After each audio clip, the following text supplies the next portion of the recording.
For many years, West Indies have been searching for a genuine wicket-taking spinner, in particularly a wrist spinner who can turn the cricket ball sharply both ways. Based on today's performances, West Indies fans will be celebrating that we have finally found someone who will pose problem to batsmen for the next 15 years. His second wicket, that of Conway, in which he beats him in the flight and get one to ripped across him and he was out stumped by Shea Hope, will linger long in the memory of many world-class batsmen all over the world. It was a brilliant piece of bowling. I want to congratulate Blunder Factory for his decision to include the young man in the team. Many of us, including myself, didn't give him the nod to be in the squad. I never gave him the nod to be in the playing 11 either. By the way, the stumping was Mark Chapman and not Conway. It was Mark Chapman. Hello, everyone. This is the Cricket Forum. I thank all of you for tuning in, and I look forward to a live discussion as we go through this run chase as West Indies look to chase down 267 to win the first one-day international against New Zealand. It's a crucial match for the West Indies, and after one over, they are 12 without loss, with Camber and 8, Auguste yet to face a delivery. It was a bad over by Duffy. It's not the first time we have seen Duffy spray the ball around. Please become a member of our club on Patreon and join the live discussion. We look forward to hearing from you as we go through this live stream. We hope that it's the match that West Indies will win, and we hope that the joy that we have after the performance by Vitel, it will stay with us throughout the night as we look forward to the match in the morning with West Indies versus Ireland. So we are happy to see the performance of Vitel. We are happy to see the performance of Alzarri Joseph too. For Joseph got 4 for 45, while Vitel got 3 for 54. But I know that the performance of Laws will warm the heart of many in the West Indies. Congratulations, Blunder Factory. Simit, the right arm seamer, bowls to Auguste, who played it to backward point, and there is no run. Yes, so I must congratulate Blunder Factory for selecting the young man, for choosing the young man, for inviting the young man to the camp in Antigua. And also, it was very crucial that Nikita Miller was drafted into the coaching setup to work specifically with Laws. Simit to Auguste, leaves it alone outside the half stump. It goes through to the keeper, 12 without loss. And so, where credit is due, credit must be given. So big up my friend Blunder Factory, and well done, well done, well done. 12 without loss. Auguste is a knot. He's facing up to Simit. Simit is over the wicket to the left-handed Auguste. He bowls and Auguste allows that one to go through outside the half stump and no damage done. So the score remains at 12 without loss. West Indies would have won the toss and would have decided to field first as night sets in Guyana, that wonderful new bridge that I've finally happy to see it being completed. It took a long while, but I am very happy to see now that it is finally completed. And please, there's a poll in the live chat. I would love for you to react to it. Simit to Ogis. Ogis edge this dropped on the bunks. Has he taken the catch? No, it's dropped on the bunks to Daryl Simit. Daryl Mitchell. So that one was just edge and it just dropped on the bunks. Well done. Well done, Ogis, for just slacking the hand at the last moment and letting that ball just drop before it reached the first slip. So we're going to watch Simit. He's going to come in now to Ogis.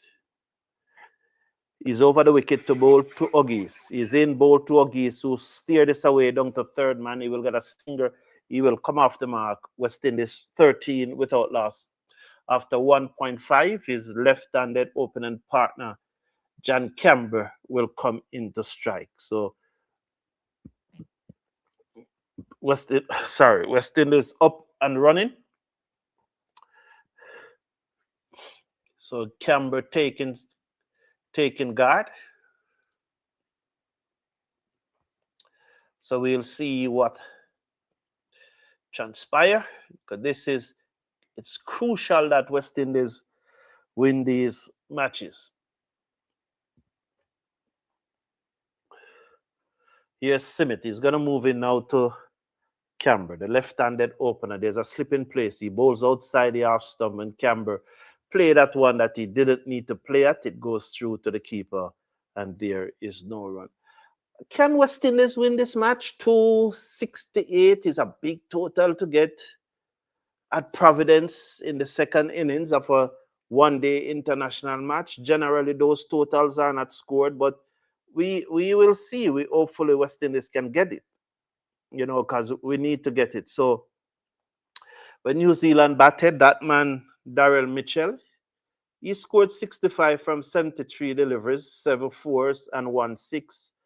Will Young made 49 from 63 deliveries, 5 fours. Alzarri Joseph 4 for 45 from 8.5 overs, and Vitel lost 3 for 54 from his 10 overs. And there was a time when I saw Daryl Mitchell went for the sweep, start trying to sweep him, and that's a sign you could tell that they didn't know which way he was going, because top class, world class batsmen tend to use the sweep shot to spinners when they don't know which way they were turning. So that was very good from Vitel Laws. And yes, he bowled some bad deliveries too, but all in all, you expect that he's a genuine wicket threat. He is an absolute wicket threat. Duffy bowls to Ogis, who pulls this through mid-wicket. It's running down towards the mid-wicket boundary. The fielder is giving chase. He cannot get it. It's 4 runs. West Indies move up to 17 without loss. So for back of a length, and he pulled it through mid-wicket. It wasn't one of those shots that came right out of the screw, but it got enough bat on it. It was down towards the toe of the bat where he taped it, but it got enough bat on it that allows it to go to the mid-wicket boundary for 4. He's on 5. Camber is on 4. Duffy bowls to Ogis, beaten outside the half stump through to the keeper, and there was no run. Yes, so he is a genuine wicket threat. He's going to serve up some long ups, some half volleys, and some full toss. But Michael Olin once said, if you hit 16 runs off my over and I got a wicket in the over, give me that every day. Those were not the exact words he used. I don't remember the exact word he used. Duffy to Ogis, and he's beaten outside the half stump again by a slower delivery. 17 without loss. But basically he's saying that I'll give up 16 runs for a wicket every day. So the good thing about the youngster is a genuine wicked threat. And I have been following this youngster from last year, and I would have made a point on several occasions that there's a lot of video on my own page with him playing cricket because I've been following. Duffy pitched up and Ogis hit this high in the air as it cleared the boundary. Oh, brilliant effort by the fielder, but it dropped in the end. They will come back for two, surely. He moves up now to 7. So he hit it high in the air. It never quite cleared the boundary. Santa ran back but couldn't get it. He dived but couldn't get there. And so 7 for Ogis. As Duffy pitched up, he was into the drive, looking to hit it straight. He did hit it straight, but he got the height, but he never got the distance. And Santa running back towards was that the press box or the player pavilion? I'd like to see it again. Both are in green. I think Jamaican fans would be very interested in the down the leg side. He looks to swing that, taken on the pad, and there was no run. 19 without loss at the end of 3. Jamaicans would be very happy. Even that bridge is in green and orange. So the the people of Guyana are making sure that when it comes to Jamaica, they are politically correct. Because as it's night and the bridge is lit up, and it's lit up in green and orange, and the stadium also is painted in green and orange. So they are making sure that they are politically correct for Jamaica's sake. Yes. So I was making the point that I did say that the young man should not have been in the squad and he should not have been in the playing 11. And I'm very happy for his performance. No one always got it right. And so I am one person who is never afraid to say I got that wrong. I got it wrong. But you all know that I always support whosoever play for the West Indies, and I'm always going to support it. So, and I am very happy for his performance. Very, very happy for his performance. I'm not like a guy on radio station or Dwight Chateau. When they are wrong, they fail to admit that they are wrong. As Simit comes into Canberra and that one kept low and you have to jam the bat down on it, and there was no run. 19 without loss. Yeah. Dwight Chateau, if he's wrong, he's afraid to say he's wrong. There's another guy on radio station in Jamaica. For a long, long while now, he's on radio station. If he's wrong, he does not admit it. But I got it wrong. And so just like whenever I got it right, I boast about it and I feel proud. And this time I got it wrong. So I take my licks and I congratulate Blunder Factory. As that one came back sharply into Cambry, got the inside edge and it bounced over the stump, and there was no run. 19 without loss. So congratulations to Blunder Factory. And I just have to take my licks this time because I got it wrong. And there'll be many more times where I will get it wrong. And there'll be many more times I will get it right, probably 65% of the times, and 1/3 of the time I'll get it wrong. So when I get it wrong, I take my licks. Here is Simit. He's over the wicket. He bowls to Canberra, and Canberra ramped this down to fine leg, 1 bounce 4. Has it gone all the way? As he scoop it down to fine leg, 1 bounce 4, West Indies move up to 23 without loss. He just put the right foot across to the off stump, and he just ramp it down to fine leg for 4. 23 without loss, Canberra on 8. They just put the right foot across the off stump, look at it, waited on it, and just ramped it, scoop it down to fine leg for 4. 1 bounce. It traveled very close to the boundary. The fine leg was a bit square, around to long leg. 23 without loss. So here is Simit. Canberra is facing up to Simit. He's over the wicket, bowls, and Canberra covers up and played it back down the inside of the pitch to the bowler, who fielded his follow through. Just about 132.5 K he's bowling at. As Knight, Set, and Diana, and the beautiful drone image there. Boy, the invention of the drone, before the drone, one used to remember the New Year, the Good Year blip. And when you're watching sports in America, like golf and American football, the New Year blip, or that's what they call it, would always show it. Now, those of you who have been here long enough would always know that when a player makes their debut for West Indies, I don't go in on them. I'm not critical if they made naught. If Dawes had gone for 100 runs today, I would not be criticizing him. Because that's just me. The flip side is also true.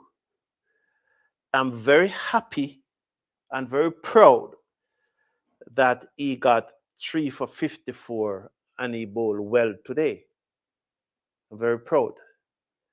But the sample size to say he's the next great West Indies bowler is too small. So I will applaud his performance. I will praise his performance. I'm excited about his performance. But I'm going to make sure that I don't get carried away to say that he's the next great West Indies spinner. I'm not going to do that.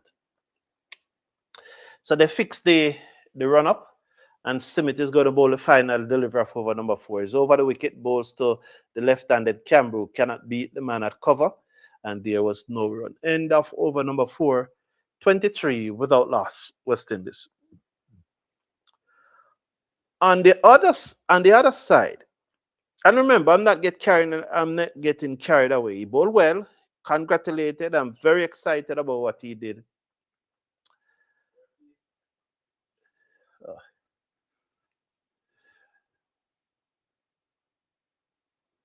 Come in. I'm very excited about what he did. And I hope that he will continue to be good at what he had done today.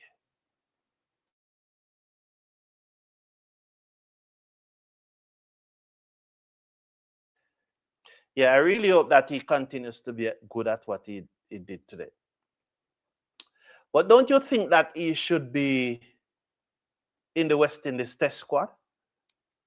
I believe that he should be in the West Indies Test squad. I honestly feel so. He posed a genuine wicket-taking threat. So why wouldn't you want to let him develop his skills also,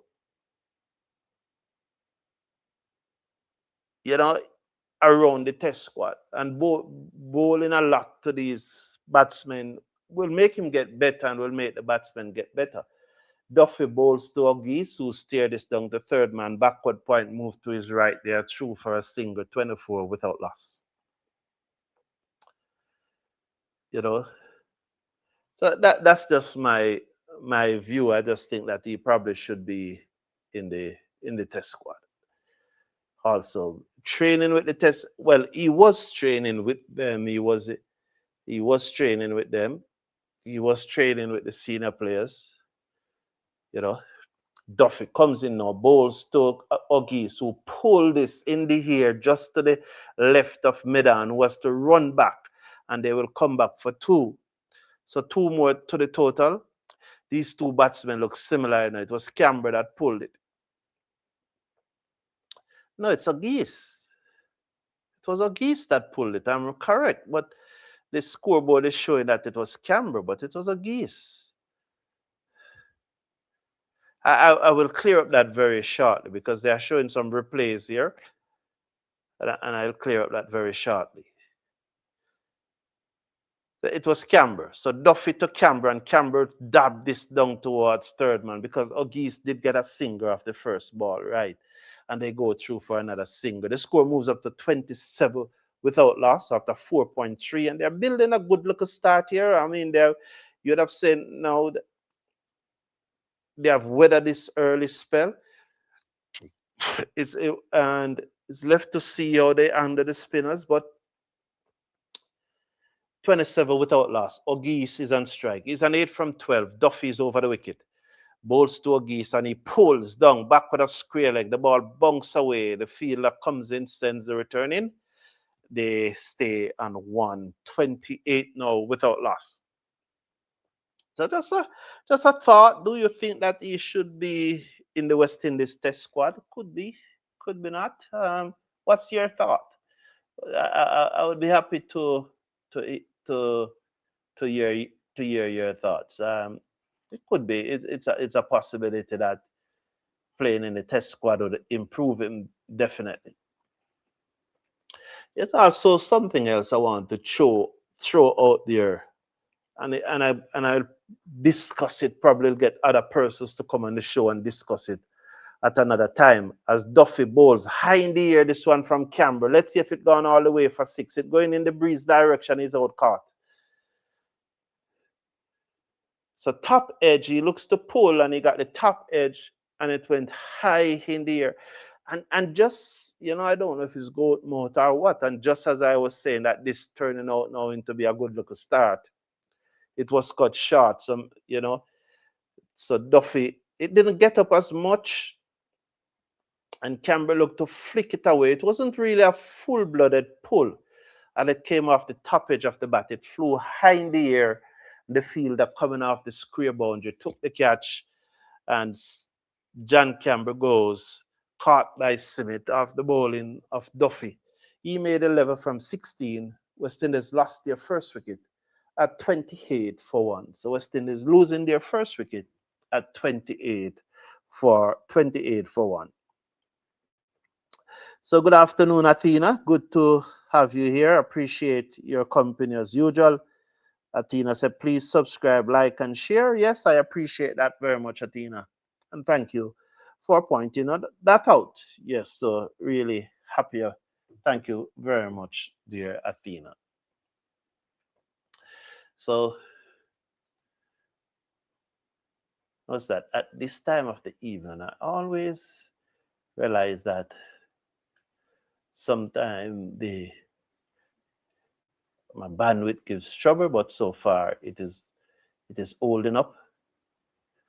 So Camber looking to pull that one. So Carty is the new batsman, and Carty drew some runs now. It's a long while Carty hasn't given us anything. So Carty definitely drew us some runs now. And we really hope that we can get some runs from Carty today. He definitely drew us some runs a good while. There was a time when he was very prolific. But in recent times, he have not been all that prolific. As the cement bowls to Oggies, look to turn that down the leg side, taking on the pad, missing leg stump. He appealed and he appealed very hard, It was a prolonged appeal, but that was always going down the leg side. A young lady and her mother in the stand there, you know. Yesterday, brilliant from Ailey Matthews and Rihanna Grimman. I heard a commentator today. I think that female commentator, that beautiful young lady that is always around the nice looking young lady, should say. Simmet comes in, bowls to Geese, he's beaten outside the half stump. It goes through to the keeper, and there was no run. 19 from 16 is. Uh, yes, so that good looking young lady who's always around the CPL. She's always doing some work in the CPL. So that Shane Dees took a big risk to include really an agreement into the team yesterday, and it paid off. And it just shows that these persons don't really follow the women cricket, because really an agreement, she does have a half century previously, and she has been good. It's just that she had a poor regional season this year, and they left out her out of the World Cup squad before that. But for the past year or even a year and a half, really and agreement have been consistently opening for the West Indies women ODI team. So that young lady, she you don't have to say something if you don't know, or ask, or even do some research and look up the numbers, you know, because she was talking as if really an agreement was on debut, and it was a big risk flash outside the half stump, and the keeper dropped it. I will look if it came off the hedge or it was just a straightforward drop. They are back for two. That was outside the half stump by Simit or Geese flash at it. No edge, two by. The keeper just failed to collect. The score goes up by two. West Indies now 30-1. It was outside the half stump. That should have been signal wide. So I guess the umpire robust one there. It should have been signal wide, in my opinion. 30-1. Really having some problem with the run up. Maybe the Jew we have seen where in Guyana, where when it get to this time, the ball is probably starting to slide on. I've seen that in the past, and hopefully the ball will slide on tonight, and West Indies will get this runs very easily. I'm really hoping so. It can be very difficult in Guyana, and their spinners may not get as much purchase as we do. Yes. So Smith is going to come in now. She is on his way to a geese. Over the wicket, bowls to a geese who drives off the outside edge between the keeper and first slip down to the boundary for four.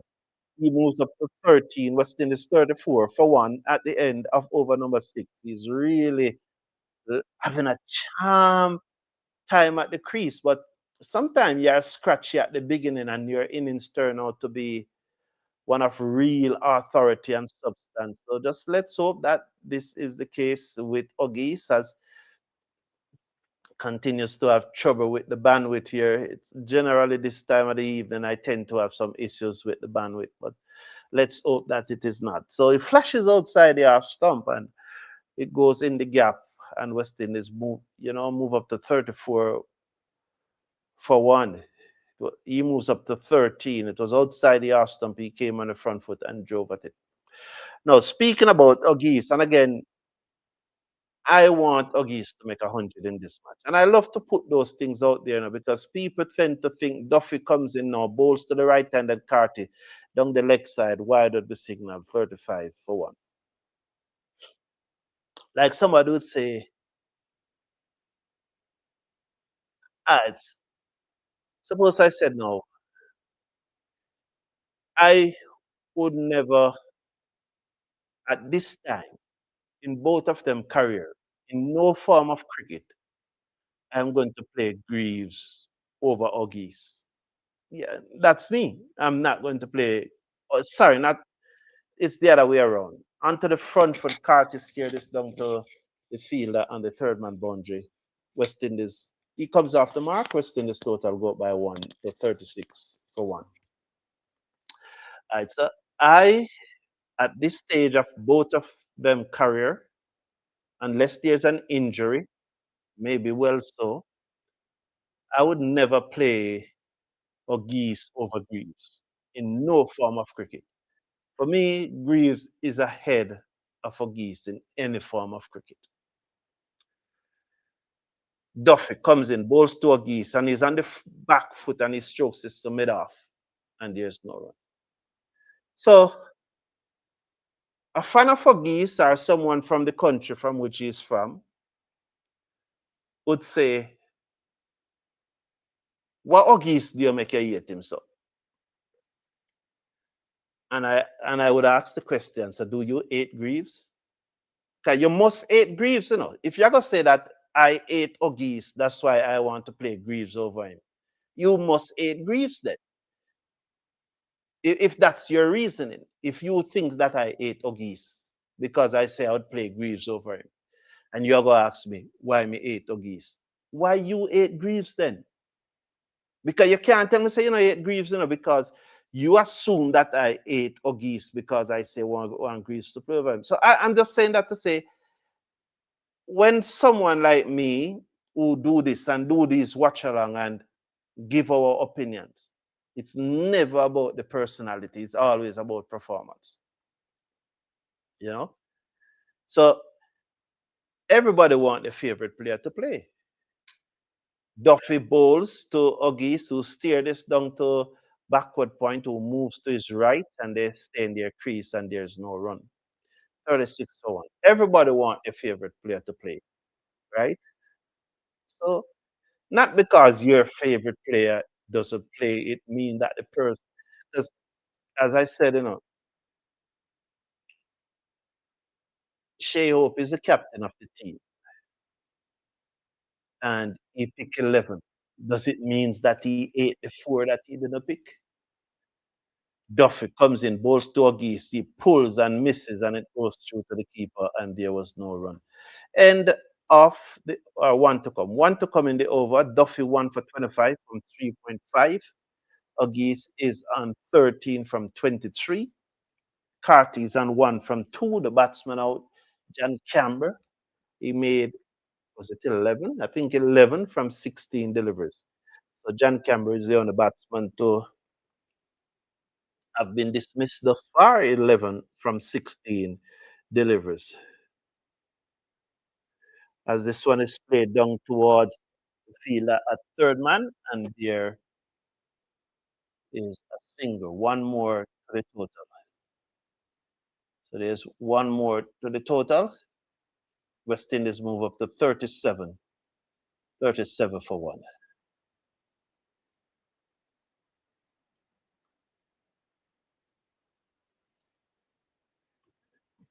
After 7 overs, this is going to be a tough ass for the West Indies.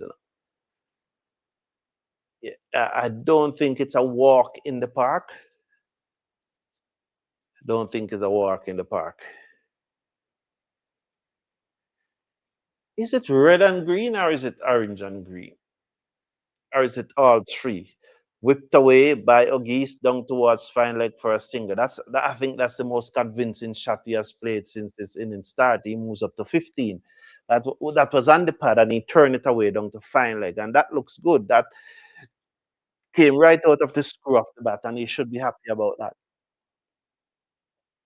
Should definitely feel happy about that one, because that one came right out of the screw of the bat. So Carties and one. You will take strike. It's not a big crowd, but I would assume I would love to see the crowd, but it looks like enough versus idea. One of the stand is completely empty. Simit bowls to Carty and Carty plays it to backward point. There was no run. The score remains at 38 for 1.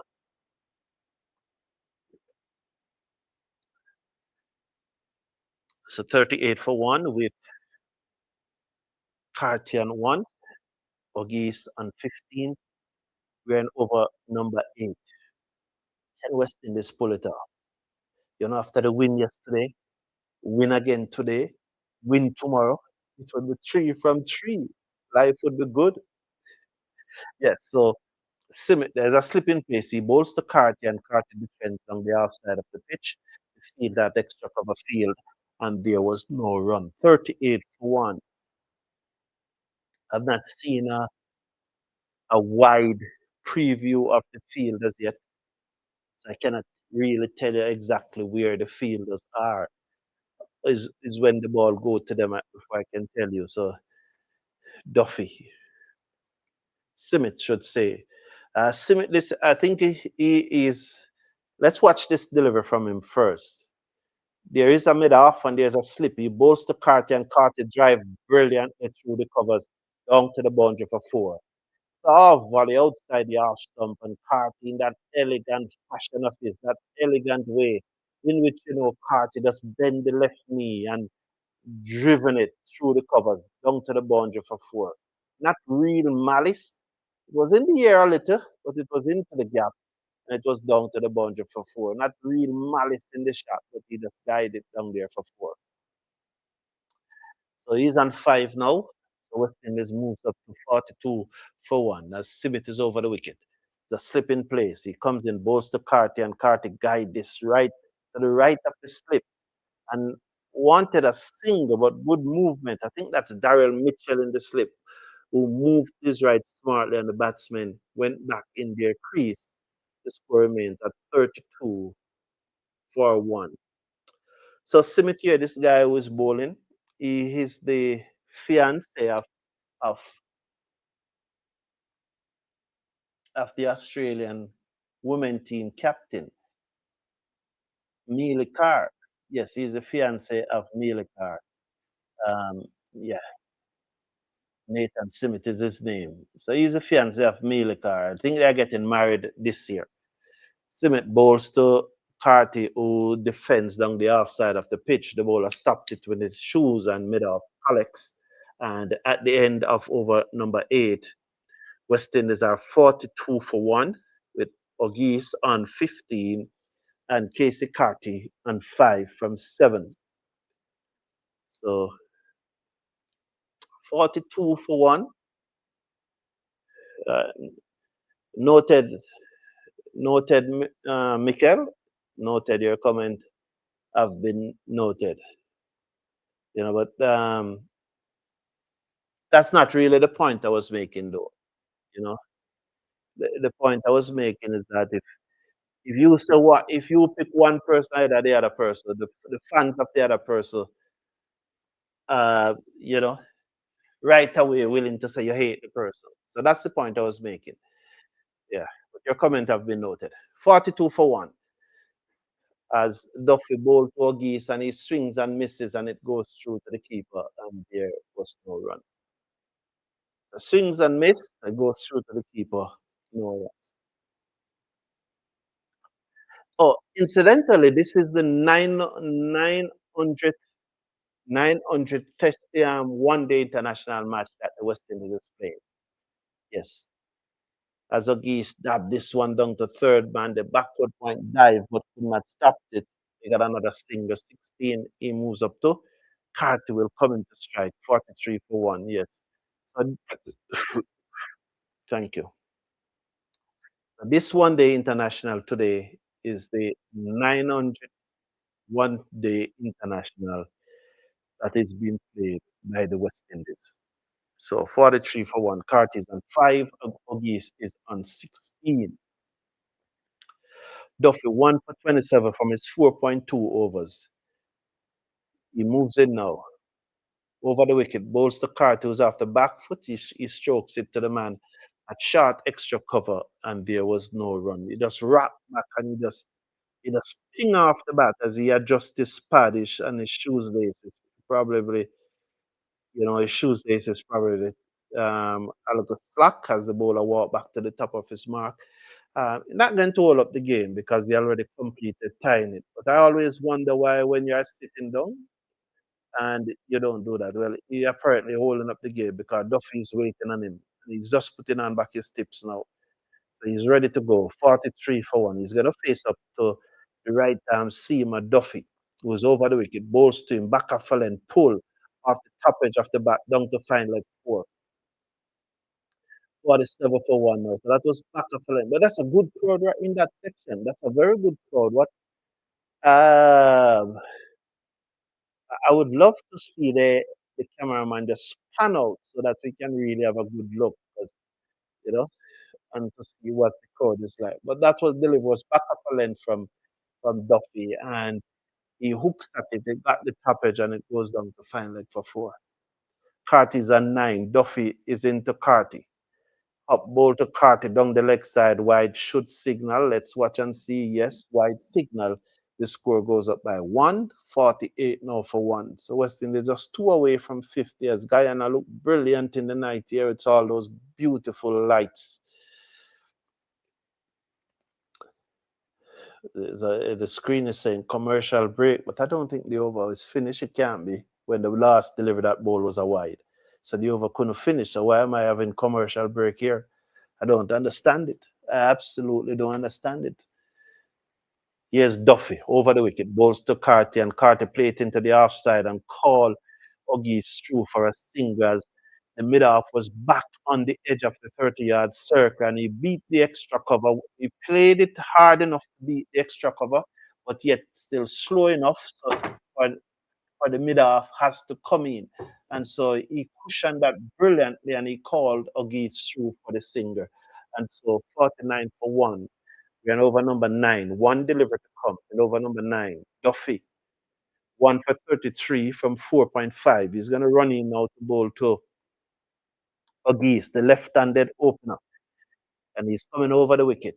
There's a mid-off and there's an extra cover. He comes in, bowls to Oggies, and Oggies is squared up and gets it down to third man for another run. End of over number nine. The West Indies 50 is up 50 for one. West Indies 50 for one after 9 overs. So despite losing the wicket, West Indies, have continued to score at a good rate, just about 5.5, 5.45 runs. No, 5.6, 5.57, about 5.57, 50 from 9 overs. Yes. 5 point what? 5.5? Yeah, or 5.5. 5.4. 5.54. Somewhere about there. But it's a 5.5. Yeah? Yes. So let's watch now. Is Ogis is still on strike. Smith is going to come in now for his fifth over. It's over the wicket. Balls to Ogis, and Ogis guide this to backward point. There's no run. The score remains at 50 for one. 50 for one. The score remains.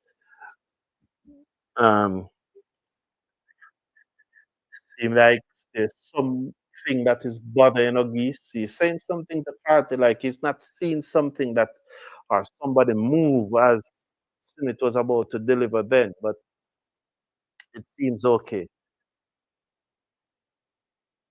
Simit turns on the top of his arm. He's up, goes to Ogis, and Ogis drive, and it peels off the outer portion of the bat. Backward point misses, and they go through for another run. So he moves up to 18, and Carty is on 10. You know, he has not, he has been very scratchy, and he's not inspiring any confidence. Yeah, that's the truth. He has been very scratchy, and he has not been inspiring any confidence.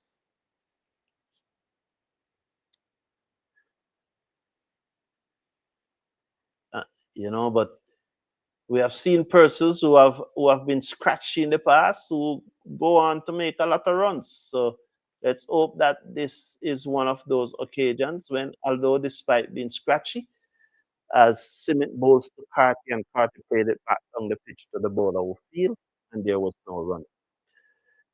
Simit none for 15 from 4.3 overs. Yes, and I was speaking about Simit that he is the fiance of the New Zealand captain, women team captain, Mealy Carr, and both of them will be getting married sometime this year. You know, so let's watch now as Simit is gonna move in now to bowl to Carty. He's over the wicket, bowls to Carty, and Carty turned this away to mid wicket, and there was no run. The score remains at 51 for one in over number 10. He just turned it away to mid wicket, and there was no run. 51 for one in over number 10. I really want them to span out, let us see the crowd, because it's a thing that we do as producers, to give the impression that the crowd is bigger than it really is. We do it like that. But if you look at that stand there beside I think that's the players' pavilion. That stand look very empty. But it is a stand that they weird on a bush still. It's the last stand to get to. It's like you walk past the entire stadium to get to that stand. Yeah, it's almost it's almost like a back gate like.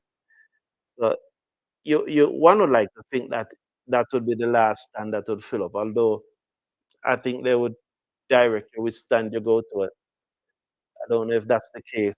because ladies are free. Ladies and kids are free. So if you don't have a ticket, how do you direct me which stand to go to? You know, 51 for one as Smith is over the wicket to bowl to Carty, and Carty worked this to mid wicket again. There was no run. Return comes into the keeper.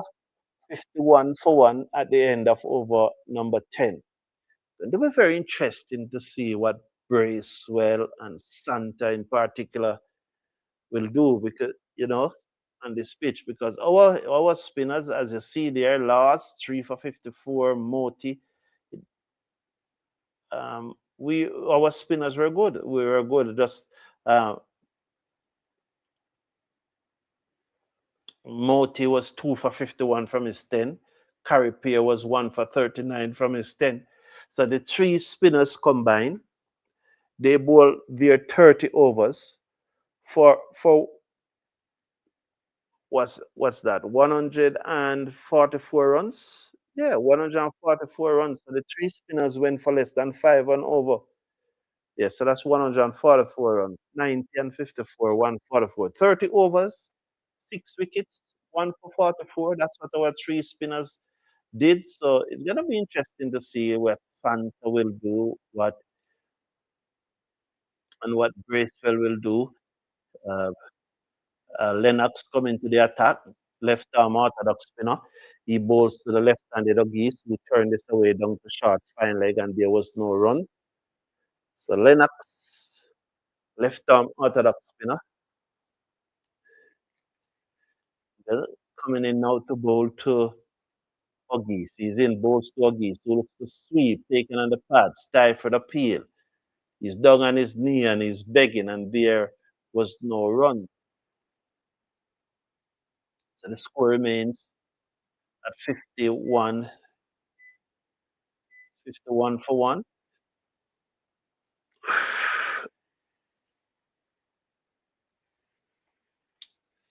He comes in off the back foot, go Geese, beat the man at short mid wicket to the left of long on, who came around, picks up, sends the return in. That's Daryl Mitchell. And the long on boundary, the score goes up by 1 to 52. 52. So this is his early in his career. This left arm orthodox spinner, early in his career, just about 5 to 6 matches for New Zealand. They have a better picture of the field now there. So there's a slip and a backward point, there's an extra cover, there's a short fine leg, there's a mid wicket, and there's a mid on. So those are the five inside the circle as Carty comes forward and presses it to extra cover, and there was no run. So there's a backward point, and there's an extra cover, there's a short fine leg, there's a mid wicket, and there's a mid on, and there's a first slip. So six inside the circle. Let me get that safely right as he comes forward and he eases this down to long off, beat the dive of the bowler, and it goes down to long off for a single. Uh, wow, it was hitting. And they never reviewed it. Wow. uh, you know, Ogis is going to make 100 today. These things happen when you're going to make 100, and I turn this away down to backward square leg, and he got a single. Short fine leg has to move to his right, and in doing so, they go through for a single. So one more to Ogis, 54 for one at the end of the over. Is when these things happen, because you remember that T20 in Jamaica against Sri Lanka. He had a very torrid times. And there's a lot of persons who question his place in the West Indies team and how would he be good enough to represent the West Indies. And he has been he would have done nothing to inspire confidence or change those people's minds in this innings so far. But as I said, these scratchy innings on occasions turn out to be career changing innings. So Matthew Fisher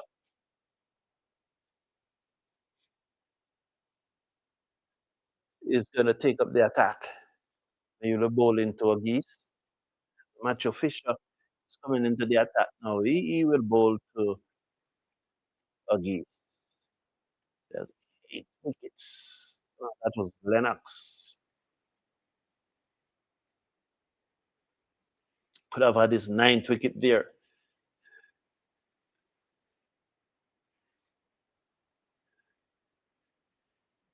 He did appear. That first delivery again, he drives outside the half stump and it goes through to the keeper, and there was no run. Yeah, but as I said, these type of innings sometimes change careers forever because you scratch 100 and all of a sudden it gives him a lot of confidence. Fisher, two geese, and he took this off his foot, foot in the region of square leg. They will get a finger, not bad. He just ride that one, he took it off his hip, and there's one more to the total.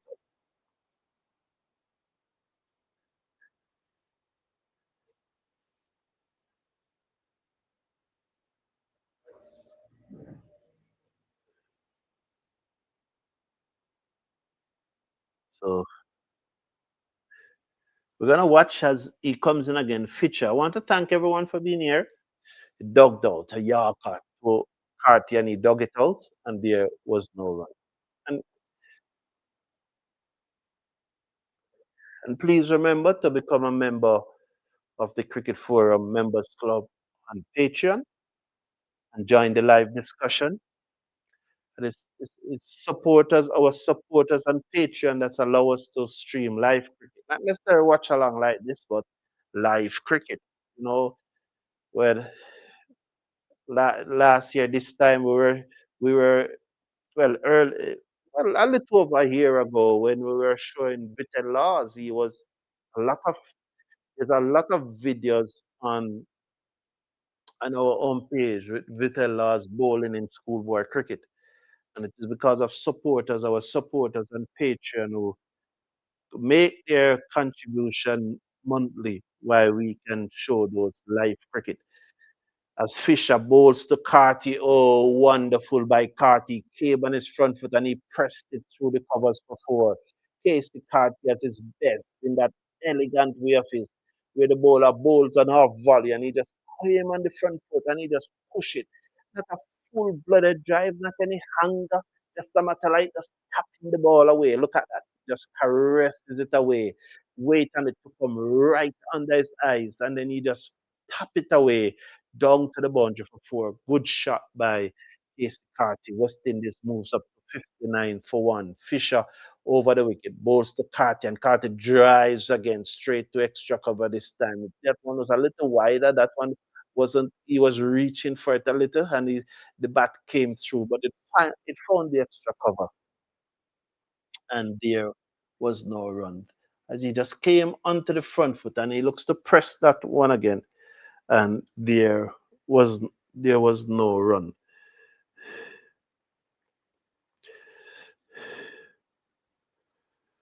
So West Indies. The last time I said we were building a good start, we lost a wicket. And I don't want to say that, but in all honesty, 59 for one is not a bad start in 12 overs. Not a bad start. Yes, Lennox is going to come in now to Ogis. Ogis is down the pitch, taken on the pad, and there was no run. He uses his feet, taken on the pad, and there was no run. Yeah, we're at 27 when I said that this look is becoming a good start, and then now, as I said, that the Campbell got out. But this is a good start. At 59 for one is always a good start. Comes in bowls and hitting the ear or short of long on. Oh, ah, I would have to stop the commentary if that happens. So 60 for one though. Lennox is the left arm orthodox spinner. He's going to bowl now to Casey Carters and 15. Ogis moves up to 22. West Indies 60 for one in over number 12. 12, 13, 12 point. It's a good crowd. It's a good crowd there. It's a good crowd. 12.2 overs. Lennox, the left arm orthodox spinner. He has gotten 8 wickets so far in his short one-day international career. And Carty is off the back foot, just steer this down to the sweeper on the cover boundary. who had to move a little to his left, but at a far way to his left. He picked up, sends the return in. The score goes up by 1 to 61 for 1. So 61 for 1 is the score. We're going to watch Lennox again as he's over the wicket, balls to the left-handed Oggies, who goes back and pull down to deep mid-wicket for yet another single. So one more to the West Indies total to 62 for 1 now. So it goes up to 62 for 1. And as I spoke about Canberra there just now, uh, the screen is buffering, you know. Well, it's free up now. Buffers again, free up as Lennox comes round the wicket. He bowls the left hand, the right-handed Casey Carter who plays this into mid-wicket region. And there is another single. So one more to the West Indies total, pushing it up now to 63 for 1. Yeah, over in the last test match and this one day international, I have seen Lennox comes in, bowls to the left-handed Geese who played it to mid-wicket and there's no run. The end of over number 13, West Indies 63 for 1, Geese and 23, Carty and 17. The batsman out, John Campbell for a level from 16 deliveries. So I was making the point that over the last two matches that I've seen John Campbell in the field, in the second test match, it was the last test match, and this first one day international, there can be no doubt to anyone who is watching it that Canberra has not improved. His fielding have improved tremendously. His catching have improved also. And congratulations for him. Well done. And that's what we want to see. Because when we see those improvements, we are always going to bring it to the attention of our fans. As Fisher is over the wicket, bowls to Carty, clip this through mid wicket. There's work for the field and the mid wicket boundary has to come to his left. He gathers now, and the batsmen are back for 265 for 1. Carty moves up to 19. Oggies is on 23. Carty is on 19 from 23, while Oggies is on 23 from 40. Yes, so there have been tremendous improvement in his fielding and in his catching and in his movement in the field. So well done, Ryan Griffiths. You have to give Ryan Griffiths his due and have to give Canberra his due too for putting in the work. Over the wicket, bowls, Carter turned this to mid wicket. The field has to move to his right. He got a single. One more to the total. 66 for 1 now after 13.2. He moves up to 20. Oggies and 23 will come into strike. Yeah, so well done, Ryan Griffiths, and well for creating the drills and putting drills in place for Canberra, and well done to Canberra for putting in the work because your feeling have improved, and we appreciate that very much. We really appreciate that. He's over the wicket, balls to a geese. Oh, that's a good looking shot down to the cover boundary for 4. Oh, well done, young man. He came forward and he pressed that one sweetly down to the cover boundary for 4. It was a pleasant, pleasing cover drive. That was right out of the screw. You you would give it probably a 6 or 7. While you'll give Carter 1 a 9, you'll give this probably a 6, 6.5. But it was a pleasing, well controlled cover drive down to the boundary for 4. So Fisher in his second over, none for 12 after 1.3. He's over the wicket, bowls to a geese deep in his crease, played it to extra cover, and there was no run. He hit the bat in the ground. I don't know why, because that ball was on and about middle stump, and it was a good length. And I think he played it well, so I don't know why you'd want to hit his bat in the crease like that, because he did play it well in my view. West Indies need a further 198, and it's always good when as you tick off the landmark, you pass that 200 psychological barrier, 70 for 1. Fisher is going to come over the wicket to bowl to Ogis. He bowls Ogis on the back foot, standing tall, played it to mid off, goes through for the single, beat the return that came in at the non-striker's end, and he moves up to 28. Carty is on 20. That comes into strike now. So Carty is on 20. That comes into strike. I was just about to say Jamaica, but it's West Indies that is played. Yeah, yeah, yeah, yeah, yeah. You can understand, you know. You can understand. No, no hard feeling. 13.5 overs have been bowled. We're going to watch Casey Carty face up to Fisher. The final delivery of his second over is into Carty, and Carty looked to turn that into the onside. We'll watch the signal. The return came in at the non-striker's end. They are through for a run. We'll wait and see whether it's a run or a bye. It seems to be a run. It came off the bat. 21, it's a bye. It's a leg bye. Because they adjusted it again. A leg bye. It's now confirmed that it has been a leg bye. 72 for 1. Carty's on 20. He will keep the strike. Ogis is on 28 from 43. West Indies 72 for 1 after 14 overs. And that worm there showing you that indeed New Zealand was off to a better start than the West Indies. But nonetheless, we have only lost one wicket. So it's gonna be interesting. There, so the three pacers, three spinner. That's what they said. They play three.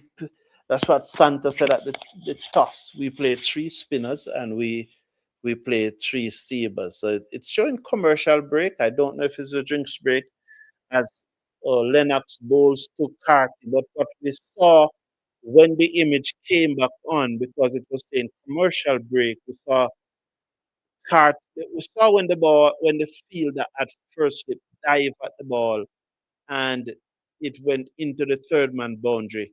So it's four more to Carty taking him up to 24. We're waiting on the replay. Here's the replay coming now. It's touchdown wide off the half stump. It drops short of first slip, beat the dive, and goes down to the boundary for four. So it was outside the half stump. Carty came on the front foot, pushed at it, got the hedge, beat the first slip, and went down to the boundary for four. Lennox, the left arm orthodox spin around the wicket, getting some turn, and Carty played this on the offside of the pitch, the bowler field in his follow through, and there was no run. So he's getting a little turn there. So I'm gonna watch now as Lennox comes in now to bowl to the right-handed Carty, and again he's getting some turn. So there have been some hint of turn here in this pitch now. There have been some hint of turn as we're gonna watch Lennox, the orthodox spinner, comes in, bowls again. There's turn, and Carty whips this through forward of square. It goes down to the man coming off the mid wicket boundary, who sends the return on the bounce to the keeper. Surprise, surprise that he would send it on the bounce because I'm getting the impression that there's some Jew as Ogis dripping in sweat. His jersey's wet. I know that it can show wet when it's not wet, but this one is definitely wet. He's down the pitch and he hit this on the bounce to long on. He just trickled to long on, missed time again, uses his feet, tried to go over the top, but he once again didn't time it correctly, properly. 78 for 1, the West Indies. Carty is on 25, Ogis is on 29. The 50 partnership is up between these two. Lennox round the wicket, bowls to Carty, inside edge onto the pad. He was on the back foot there, the end of 15, 78 for 1 with Carty on 25, Ogis on 24. So for 78 for 1, 15 have been bowled. Lennox have just completed his third over. Big up yourself, Mr. Casanova. How you doing? Just that you're okay. Good to have you here, man. Appreciate it. So at this stage, New Zealand were 70 without loss, just in this 78 for 1. So why the worm that they showed you just now was showing with the West Indies worm below the New Zealand worm? I guess after those runs, then it probably went ahead of it because at a similar stage, they were 75 for 1. So here's the New Zealand captain is coming into the attack. It's immediately over the wicket to the left-handed Ogis, and Ogis looked to turn that into the onside misses. And he's just looking at the umpire and just looking at the stump. First delivery. missing leg stump as it grips and turns. This pitch is turning, and Santa is getting a good purchase on the ball. He comes it, bowls to a geese, deep in his crease, played it to mid wicket, match on. This match is now on. I can, here is Santa, the New Zealand captain. The left arm orthodox spinner is over the wicket, bowls to a geese down the leg side, wide signal. The score goes up by 1 to 79 for 1. Geese on 29, Harties on 25. John Campbell, the batsman, that has been dismissed for 11 from 16 deliveries. Santa is over the wicket, bowls to a geese, deep in his crease. A lot of wrist play as he guides this down to long on for a singer. He moves up by 1 to 30. Carty and 25 will come into strike now. 80 for 1 West Indies after 15.3 overs. The drinks break should be coming up shortly.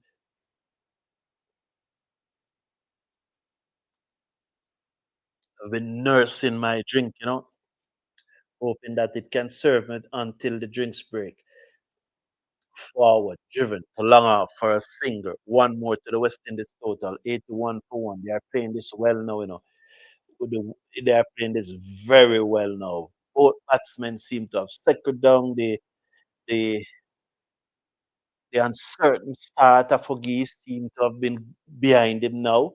And he's playing with a lot more confidence and freedom. Santa bowls to him and he plays this down the inside of the pitch, and there is no run. The score is 81 for 1. He asked for a change of gloves.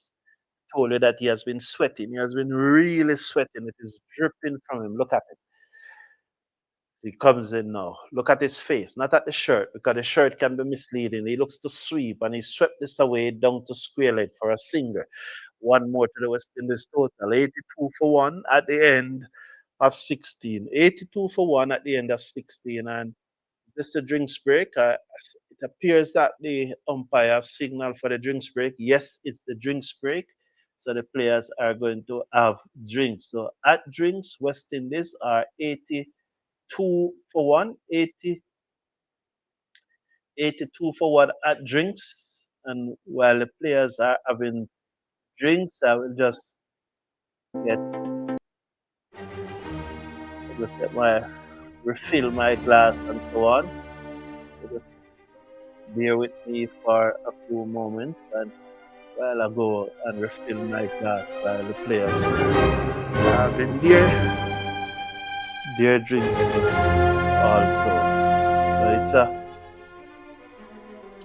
So it's a good steady start by the West Indies. Good steady start. We 82 for 1 after 16.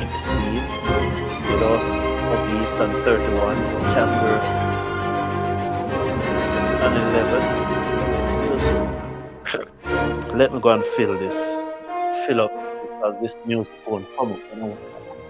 Probably trying to stay here for it to come up and then the match restart, and I don't get my refreshment. So let me go get some refreshment, because you need to keep the lands. You need to keep the lands moist, in doing these games. You need to keep the lands moist. And you don't have a second commentator, it's you alone. Right?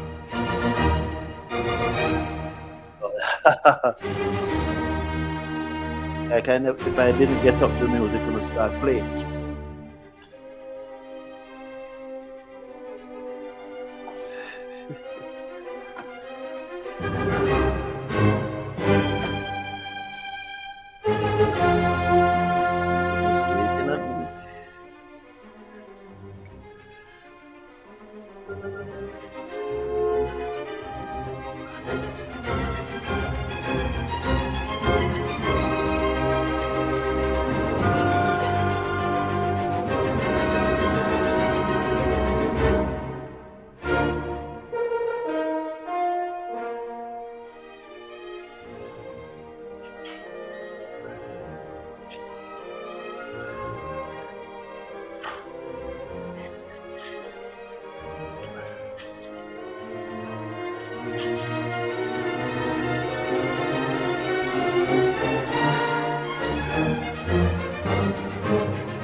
All right, enough of the soprano. Back with the cricket. 82 for 1. Remind you that we bowled out New Zealand. Yes, they never batted their 50 overs. They were bowled out for 267. Alzarri Joseph getting 4 for 45. And Vitel Laws 3 for 54. And the man has arrived. The man has arrived, president of Guyana. He's a cricket loving fan, and he has arrived at the ground. President Irfan Hali has arrived at the cricket ground, and the usual buzz as usual when he arrived, you know. So good to see you here, Savior 14 and Leo Silver. Good to see you here. Appreciate you guys. Good evening to you. So 82 for 1.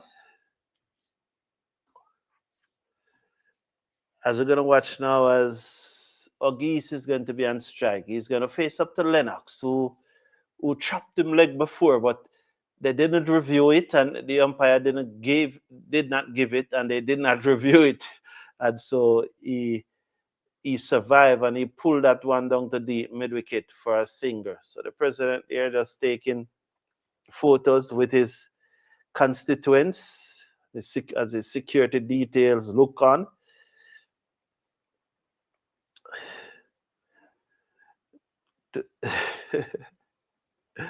Santa bowls to Carty, and Carty eases this down to long off for a singer. He moves up to 27, 84 for 1 West Indies. Ogis is on 32. His security details just looking on and being alert.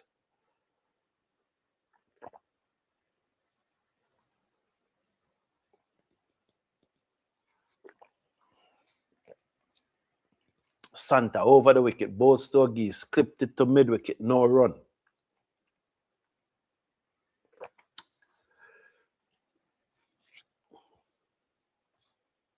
Score remains on 84 for 1. Santa Ogis down the pitch and played it back to the bowler on the bounce. That was very close. That was dangerous, similar to the Carton bowl by Gudakesh Moti, but that came back on the bounce as Ogis uses his feet. Carter. Santa is over the wicket, bowls to Ogis, and that one down the leg side. He turned it to the man at short, fine leg. We'll see if they go through for a singer. We are waiting. No, it's another dot ball. As he looks to turn that into the onside. Ogis refused to just stay in his crease. He's using his pitch and he's coming forward. And the president is off the back foot now, and he pulls this down to deep mid wicket for 4. Lovely shot by the young man. He was off the back foot and he just pulled that down to deep mid wicket for 4. He moves up to 36 from 54 deliveries, and this is good. This is good, And as I said, these are the innings that give you that breakthrough sometimes. Very scratchy start. A leg before decision which went in his favor, and New Zealand did not review. A lot of edge that dropped short and in the gap and so on, and just like getting the ball out of the middle of the bat, But then you scratch around and you scratch around and you scratch around and you make 100, and then your career just change from there. These are the type of innings. As Santa comes in round the wicket to Carty, who's in more control and calm, and just ease it down to long off for a singer. One more to the total. And right now, right here, right now, the West Indies spinners are out bowling the New Zealand spinners. The West Indies spinners, they look far more threatening than what we are seeing here from the New Zealand spinners, as Huggies clipped this one to mid wicket and there was no run. Yeah, they look our spinners look far more threatening than these guys. Far more threatening. We're going to watch now as Santa comes over the wicket. The left arm orthodox spinner. Ball to the left-handed Duggies who swept this away down back with a square leg. Straight to the field on the boundary. One more to the score. 90 for 1 after 17.3 overs. Carty is on 28. Ogis is on 37. Carty is on strike. The president is in the house. And he was saying something earlier. Couldn't determine what he was saying. Round the wicket comes Santa, bowls to Carty, and Carty is forward. Played out into the offside. He backs up a long way, but a poor return. They got to check it though, but he backs up a long way. Santa don't think it is out. He said it's not out. But a geese backed up a long way and he was sent back by Carty. There wasn't a run there, you know. As the ball was just played out into the offside and he was more than halfway down. And he got back. They're gonna check it, but he got back. I think the ball came out of Santa hands. Let's watch it. He picks it up. He just made it. He just made it. Good work. A better throw and he would have been in trouble. But the dive saved him. Well done, young man. Not afraid to dive. The dive clearly saved him. Lovely, lovely. That's how I love to see when persons take pride in their wickets. You know, apparently Casey Carty have a problem tying his shoes lace properly. Uh, Previously it was his left shoes. Now it's his right shoes. You know, so what a charm life for Geese is living. A really charm life. You know, hedge that fell short, leg before not given, run out where the throw was a proper. He's really having a charm life. Round the wicket, Santa to the left-handed Carty turn this into backward a square leg region and they go through for a comfortable single this time. So no damage done that time, no ace, no fuss. Just turn it into the backward square leg region and there was a singer. So Huggies on 37 comes into strike. Carty is on 29. Over the wicket, bowls to the left-handed Huggies who pulls wide of Longan. Longan will have work to do to his left. He done it well. He sends the return in the stay on 1. End of over number 18. Huggies is on 38. Carty is on 29. West Indies, sorry, 92 for 1 at the end of over number 18. And this is a really, really, really, really good start now by the West Indies. It's really becoming a good start by the West Indies. Yeah, one of the things that struck me when Vitel last bowl that, well, when a spinner is bowled, they don't call it Jaffa, or they call it a brute of a delivery. I think it's a brute of a delivery when the spinner is bowling. Yeah, that brute of a delivery that he bowled to Chapman. Huggies is on the back foot and he cuts and is out caught. Outside the half stump, he looks to cut, got the edge, keeper took the catch. It's a thin edge because the ball did not deviate much. It came on the back foot, and initially I said cut, but no, looking at it, looking at the replay, he played across the line of the ball. He was looking to turn the ball into the onside. He got the arm ball. He did 38 from 28 deliveries, caught by Latham off the bowling of Lennox for 38 from 58. It was a ball in which he should have probably played straight through the offside, but there's a big gap on the onside, and he was looking to turn that ball in the onside, and the bat came across the line, and it got a very, very, very thin edge, and it went through to the keeper. And Latham took the catch, and Dougie's gone for 38 from 58 deliveries. I hope that knock would have done his confidence some good. I really hope so. I don't know because for large part it would have been scratchy, but he would probably look back on the 38 runs and said I did score 38, and that would have that and hopefully. But those who have their doubts about him, it would not have changed. This innings would not have changed their mind. And there it is again. He looking to turn a ball from outside the half stump into the inside. And you can imagine because the left arm orthodox spinner was bowling over the wicket to him. So that means the ball was turning into him. So he assumed that that ball would have turned into him, and so he was naturally playing where he thought the ball would have been turning to.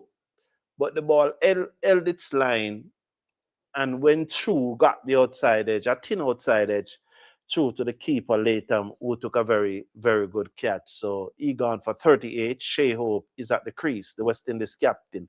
18.1 overs, 92 for 2. Round the wicket comes Lennox, bowls to Hope, who's on the front foot and just eases first delivery through the gap. There's a big gap between extra cover and backward point, and then there's a sweep on the cover boundary. So he played it down to that sweeper on the cover boundary for a single. 92 now, 93 now for 2 West Indies. Lennox is going to come round the wicket to Carty. So he's staying round the wicket to both right-handers. His round the wicket comes in, bowls to Carty, and Carty play this one to extra cover. So they have brought in the man to cover now. So there's a backward point of cover and the extra cover. For Shea Hope, they do not have the cover, but for Carty, they have the cover. So backward point, cover, extra cover, long off. Lennox round the wicket, bowls to Carty, goes deep in his crease and work it in that gap through square leg for a single. There's a short fine leg and there's a mid wicket. So you work it in the gap through square leg, just passing the umpire. 94 for 2 now, West Indies. Lennox 1 for 21 from his 4.4 overs. West Indies need another 174 runs to win from 31.2 overs. The West Indies captain seconds as Lennox round the wicket, bowls to him, and again he eased it in the gap. And this time, although they have the cover and the extra cover, he played it in that gap between the cover and the extra cover down to the sweep on the cover boundary. So I can tell you that there's a backward point, there's a cover, there's an extra cover, there's a sweep on the cover boundary, and there's a long off. That's the 5 on the offside. As Lennox round the wicket to Carty, and Carty covers up and plays this to the man at mid wicket who field, and there was no run. So 19 gone. West Indies 95 for 2. That's easy to work out. Exactly 5 runs per over after 19. Carty is on 30. Shea Hope is on 2. The 2 openers gone. O'Geese for 38 and John Camber for 11. So those have been the 2 that have been dismissed thus far. John Camber 11 from 16, O'Geese 38 from 58. I thank everyone who is watching it. I hope West Indies can win this match. We really appreciate your company. I know that should West Indies win this match, it would be the second part of a trifecta weekend with the women have already won yesterday. So Santa is going to bowl to Hope, and Hope turned this to mid wicket, and there was no run. I was making the point that when that brute of a delivery that Laws bowled to Chapman to get him out stumped by Shea Hope, as Santa bowls to Hope, who inside edged it into his pad, 95 for 2. And it was a brute of a delivery. That's over the years we have leg spinners and spinners, and we when our spinners are bowling, we are hoping that batsmen would make mistakes. But in the case of what happened today, it was not a mistake. Laws hold him. You know, he deliver a brute of a delivery and out. There has been no runs out of the over, so Hope is just blocking away. He delivered a brute of a delivery and out him stump, draw him right out of the crease. Brilliant bit of stumping. And when he got out, what struck me is the reaction of Nikita Miller, who have been drafted into the coaching setup to work with the young man. And he didn't react any at all. He just sat there like normal thing, that man. That was the that was the look on him. He didn't respond. It's just like normal thing. That's a normal thing, man. Like I say, on a just to the start of it, enough more that will come. So 5 dot balls by Santa. This is the last delivery. There's a slip in places round the wicket. Both to Shea Hope, who went deep in his crease, played it out into the onside, and called Casey Carty through for a quick single. So one off the over, 96 for 2 at the end of over number 20. And that was the non-reaction of Nikita Miller spoke volume of what he thinks about this young man. The ceiling for Vitel laws at this time appears to be very high. And we hope as he plays more, he evolves more, because that they'll be studying him. The New Zealanders will study him, and they will play him differently in the next match. It was Tuesday or Wednesday, I think one of those days, as Lennox comes in round the wicket to bowl to Hope, who plays a forcing shot at the inside edge of the pad to mid on, and there was no run. So Lennox again, they are ready, comes in, bowls to Hope, and Hope forward and hit it over the top in the gap between long off and the sweep on the cover boundary for 4. Just came forward, hit it in the gap, in the air, 4 runs. West Indies 100 is up, 100 for 2 after 20.2. The West Indies captain move on to 7. Came on the front foot deliberately in the air because he needed to clear the cover and the extra cover.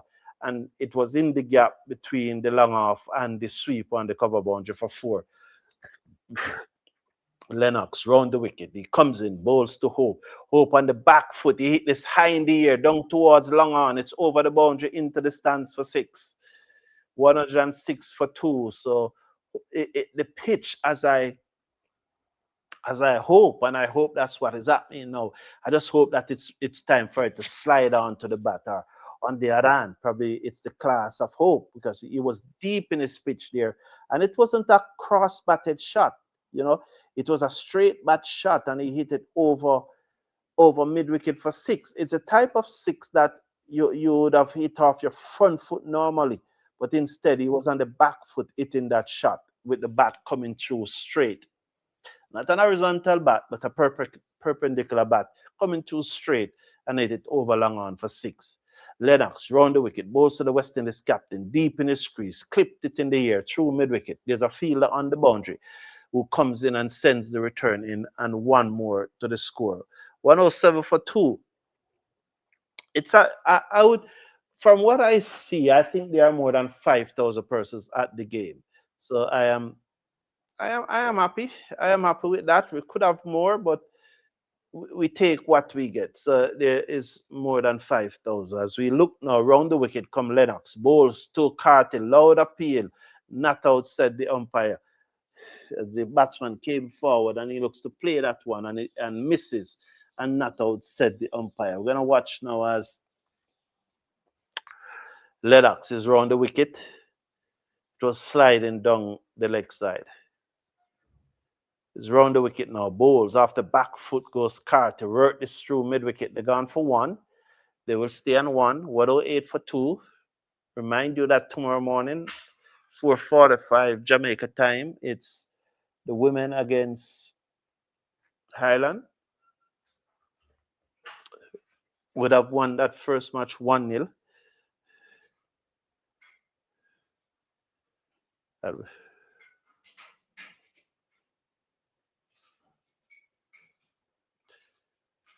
I'll be looking to win the second one, to go 2-0 up in that series. And all the talk there was Ailey Matthews silent them yesterday. You know, Amy Hunter was saying to Ailey Matthews, just Ireland, because you know the comment that Matthews had made before the World Cup match when they were going to play Ireland. Ailey Matthews have said it's just Ireland, and Ireland ended up winning the match. So there was a lot of flack that Ailey Matthews got, and yesterday she was being taunted. But after a while, the taunting stopped as balls start sail all over Brady.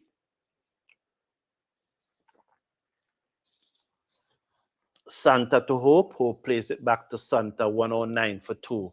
The West Indies captain is on 14. Casey Carty is on 32. So it's captain to captain. The left arm orthodox spinner of Santa is bowling round the wicket. There's a slip in place to the right-handed West Indies captain. This ball, I think, is sliding on now. Hope comes on the front foot, plays it to mid wicket. There's no run. He has been tight. 10 runs from his 3.3 overs so far. So 109 for 2. Santa round the wicket, bowls to Hope, and Hope drives past first slip off the hedge down to third man for 4. It was on the front foot. He drove genuine edge off the edge to the right of first slip down to the boundary for 4, and there's a smile on his face as he just came forward. He drove at it. It took the outside edge. It flew past first slip and down to the third man boundary for 4. No chance. He didn't have a time to react. Even if that ball had gone straight to him, it probably would have passed him. He probably would have dropped it also. He just didn't have any time to react. It flew past him like a rocket. Here is Santa, comes in, bowls to Shea Hope, and Hope is driving inside edge onto his pad. 113 for 2. 1 to coming over number 22, Santa. 3.5 overs. Santner, 3.5 overs, none for 14 as Shea Hope just reaching towards that one, getting the inside edge. Round the wicket, comes in, bowls to Hope, and Hope drives in the gap between cover and extra cover. One more to the West Indies total, which will push it up now to 114. So 114 it is. So West Indies just ticking it over nicely here. 114 for 2. Shea Hope looking complete control from the moment he came to the crease. And there with him, Carty has been unbothered also. He has looked very, very unbothered, and he looks in total control.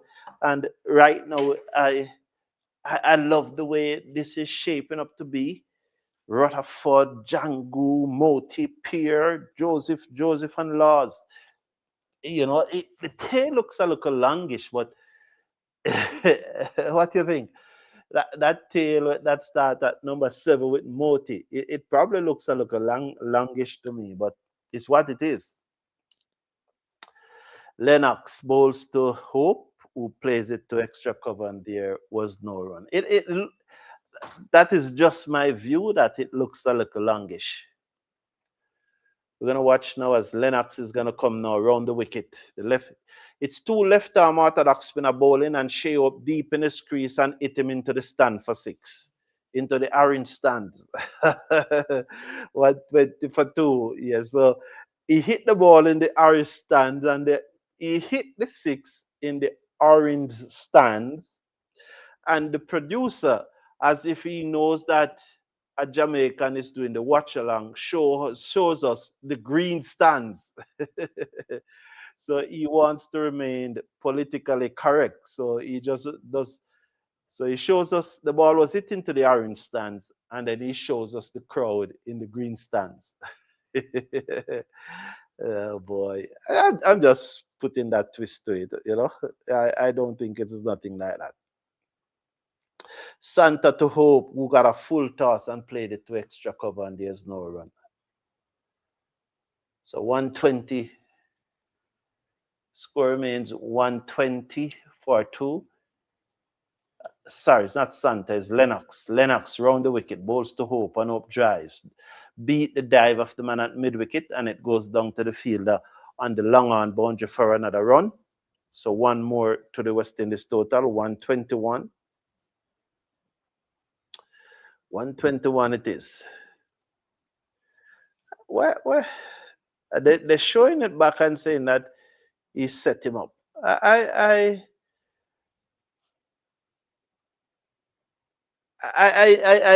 don't believe in that. I don't believe in that.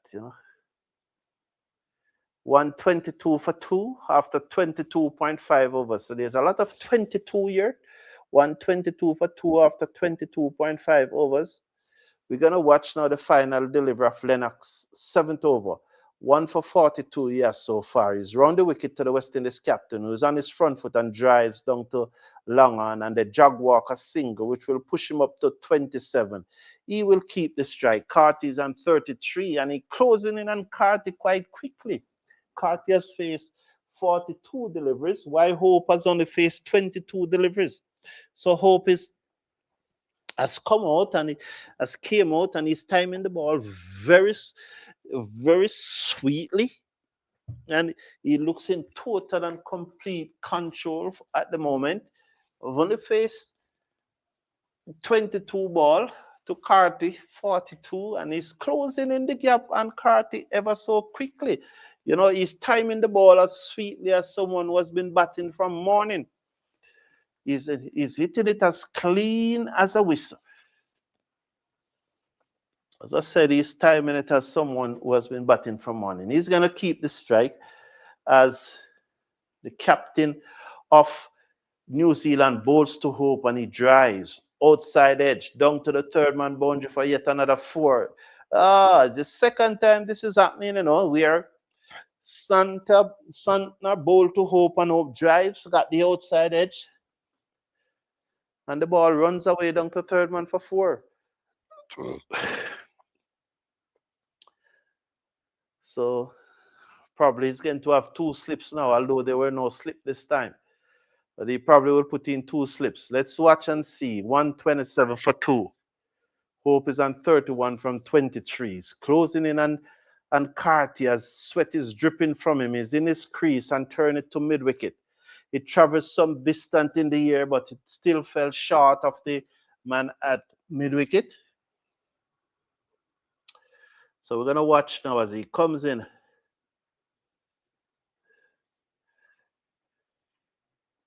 So they're just showing you the difference between the two bowlers at this time. Open to the front foot, drives, ease that one down to longer for a single. He's on 32. Carty's on 33. Wow. Hope is in sublime form, man. These forms need to give you 100 enough. January, he's hitting the ball so sweetly. Despite those 2 hedges that went down to third man, and he got hit from those 2 edges, he's been hitting this ball so sweetly, man. Carty is forward and play that one out to the field at cover. Showing you the different action between the 2 left arm leg spinner. But to me, they are similar. I don't see much difference between them.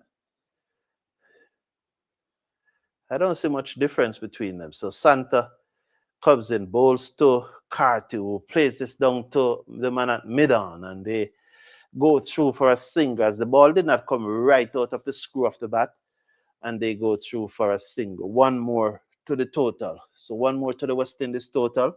Just ticking it over nicely. So 129 for 2.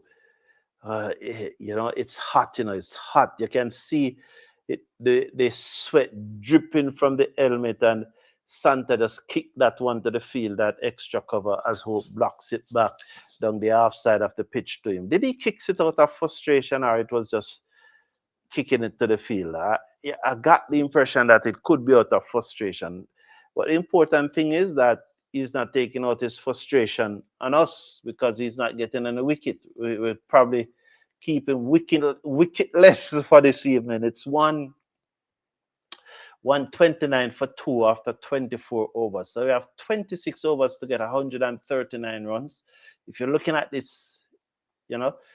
So I don't think there's any rush right now. Hope is on 32 from 26 and 35 is Carty from 44. So West Indies should be able to really get these scores fairly easily. 129 for two. So Fisher is going to come back into the attack. His 2 overs went for 13 runs. We have yet to see Bracewell. Bracewell is the off spinner, but probably Bracewell cannot pitch because these balls are probably wet. They are using 2 balls, but in the next 11, in the next after the next 11 over, the captain will have to choose one of the 2 ball, and that ball will complete the next 15 overs. Fisher bowls to Hope, drives to backward point. There's no run. As that peel off the outside edge to the cart, you should say, off the outer portion of the bat, and it goes to the man at backward point. As he pitched up and he came on the front foot and he looks to drive and it came off the outer portion of the bat and goes to the man at backward point. 129 for two. Carty's on 34. Hope is on 32. Carty's on strike. Fisher. Which World Cup did Fisher played in?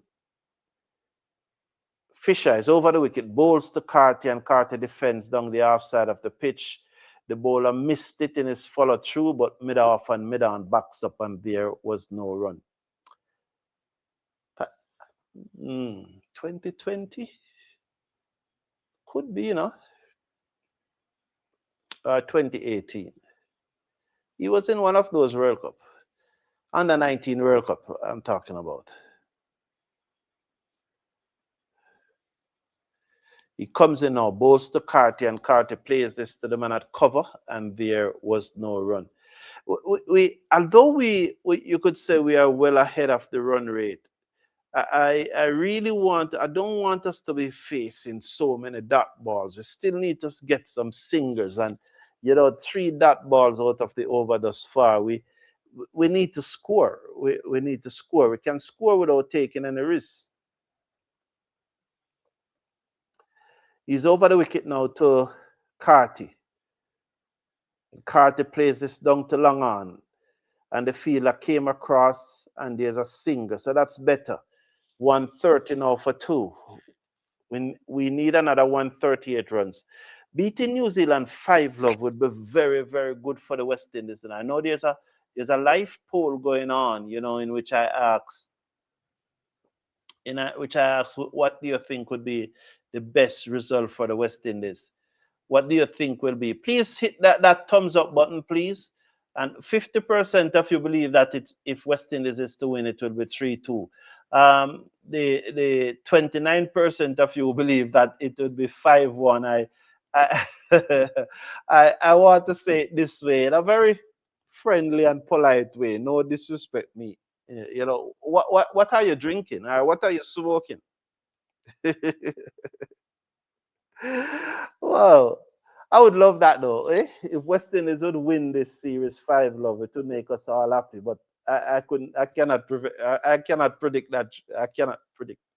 As I said yesterday, as Fisher bowls and Carty looks to flash this through the offside, got an inside edge, end of over number 25. So we're at the halfway stage when it comes to the overs. West Indies need a further 138 to win from 25 overs. That's less than a run a ball, but we cannot allow the dot balls to pile up. Yes, so New Zealand is ranked 2 and we are ranked 10th. The reason why New Zealand ranked 2 and we are ranked 10th is because they have been consistently playing better cricket than us. So for us to turn it around and beat them 5-0 would be an absolute miracle.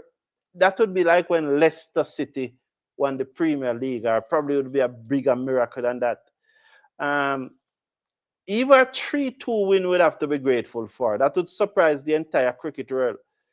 They swept away by Carty down back with a square leg for 4. He moves up now to, is that 39? Yes. With the score moving up to 134 for 2. As Stanton was outside his leg stump and he swept it away down back with a square leg powerfully to hitting it very hard and rolling the wrist on top of it, hitting down on the ball, down back with a square leg for 4. Good shot that by Carty. He moves up to 39 from 49 deliveries. So that would have eased some of the tension. As he's forward and he plays that out into the offside. As we're at the halfway stage of the innings and we are off the halfway stage of the runs that is required. So we are going good. That was a lovely shot though.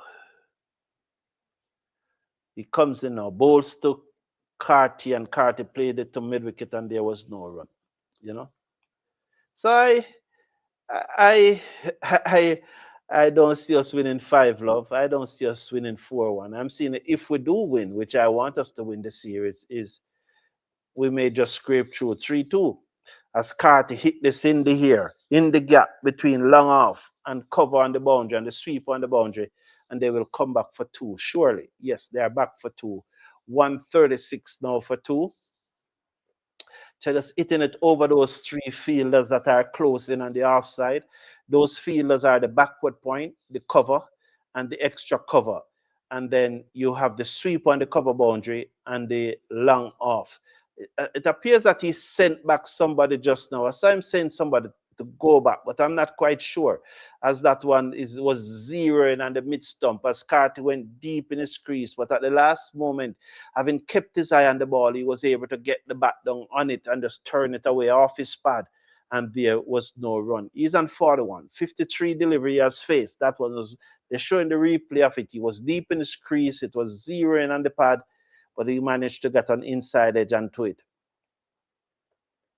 It would be the loudest appeal you'd have ever heard. Stanton a ball to Carty would turn this through square leg. Mid wicket has to move this right to field, and there was a single. 37 for 2. End of the over. Carty is on 42. Shea Hope is on 32. West Indies 137 for 2 after 26. Yes. So I really. And one of the things that I was asking yesterday is that, was it the right decision to renegotiate with New Zealand to add the 2 one-day internationals and cut the 3 T20s? What was that the right decision?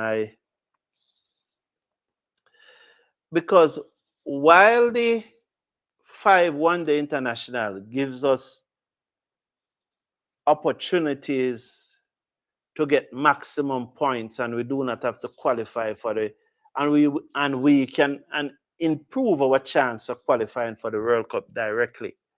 Although Bangladesh beating Zimbabwe today would have sort of jolted that a little.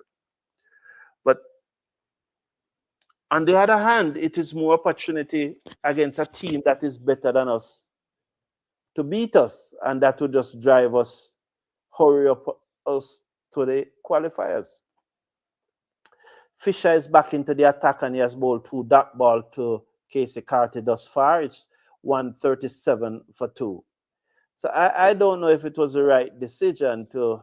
So there was the inside edge, onto the pad. I don't know if it was the right decision, and that's why I want to hear your views. I don't know if it was the right decision to cut the T20s and had the 2 one-day internationals, and you need revenue too. So the 3 T20s have given us some revenues. As Carty slapped this through the offside down to the field on the cover boundary, and when I say slap, it's literally a slap through the offside. It wasn't that caressing, sweet cover drive that he had played earlier in his innings. This was just a straightforward slap. He came on the front foot and slapped it through the covers. 138 for 2, the score. Fisher is going to move in now to the West Indies captain. 3.3 overs, none for 15. Hope is on 32 as he's back deep in his crease and dabbed this to backward point. Carty called him through. The fielder came in underarm at the stump and misses. And they got a single, 139 for 2. But I hope that they will show back that, because Carty veered to his right. Look at this. If you are watching, look at him going to his right now. You see it? He should not have done that. He should have continued to go straight. You know, although he beat it comfortable, but he should have continued to go straight because he ran more distance than he would have run. And I'm glad that they show back that, and it made the point I was making. As Carty looked to turn this into the inside, it came off the leading edge. It go to the field at cover, who shied and misses the stump and allowed the batsman to go through for a single. The New Zealanders will not be happy about that. 140 for 2. Fisher, none for 17 from 3.5. Hope is on 33. Carty is on 44. 140 for 2. Bracewell was a culprit there, although the batsmen were not running. He was the one who shied at the stump and allowed the batsman to go through for a single. Fisher over the stump, balls to Shea Hope, who cannot beat the man at cover, and there was no run as he played a punching shot off the back foot. 140 for 2 West Indies. At the end of over number 27, you know, he just playing a punching shot off the back foot, but cannot beat the man at cover. And there was no run. So West Indies, I would say at this time, West Indies have the upper hand. So this partnership now is now 48 from 53 balls. So they are going at a good clip. The little concern that I had earlier when there were about 3 or 4 dot balls in one over, and there were the last 3 ball of the previous over was dot ball, and then there were about 3 or 4 ball. That concern has now been eased, and they just need to continue to tick it over and don't let this run rate go above 6. It's very hot out there, and the batsmen sweat are dripping from the batsmen. Santner will continue. He has bowled 6 overs, none for 28, and he will bowl into Casey Carty, who's on 44 from 58 deliveries. Shea Hope is on 33. Yeah, the days are getting so hotty. The days are really getting hot. As he comes in now, bowls to Carty, and Carty looks to drive. It peels off the outer hedge and it goes to short third man, and Santner have a smile on his face. Santner, the captain of New Zealand, the left arm orthodox spinner, he has a smile on his face. He's round the wicket to the West Indies right-hander. He's in. He bowls to Carty, and Carty is forward, and he blocks it to backward point, and there is no run. So I want to say it's a short third man. It's almost like a deep gully right on the edge of the circle, and then you have the backward point. So if you draw a 2 line from the stump to both batsmen, it is probably about a 15-degree angle that separated the backward point from the man at deep gully on the edge of the circle. So the angle there would be about a 15-degree. Let's watch Santner now as he's going to come in to bowl to Carty. Casey Carty, the West Indies number 3, who's on the front foot, and it comes off the inside edge. It's running away down towards the fine leg boundary. The fielder gives chase. The ball wins 4 runs to Carty. 48 is West Indies 144 for 2. As he came on the front foot, the arm ball beat him, took the inside edge past the keeper, and races into the fine leg boundary for 4. Carty there, saying something to Shea Hope, and Shea Hope punching his gloves and saying, "Now watch that, man, a dollar same way." So it was right between the left leg and the right leg. As he came forward, pushes at it, expecting the ball to turn away from him. He didn't pick the arm ball. It came back in, hit the inside edge, went between legs, down to the boundary for 4. The New Zealand captain is down on his haunches and wondering, what am I going to do to get a wicket? Here's Santner. He's going to come round the wicket to the West Indies number 3. He's in, bowls to Carty, and Carty is forward, and he drives to mid-wicket. There was no run. The score remains at 144 for 2 as Carty came onto the front foot, and he drove that to mid-wicket, and there was no run. 1 to come in the over, Santner. He's going to come in now. He has a 6-3 field. as he comes in, bowls to Carty, and Carty deep in his crease, loud appeal, not out, said the umpire. Check it, he's reviewing it. This is going to be very close, you know. This is going to be very close. On the previous occasion, Casey Carty got an inside edge.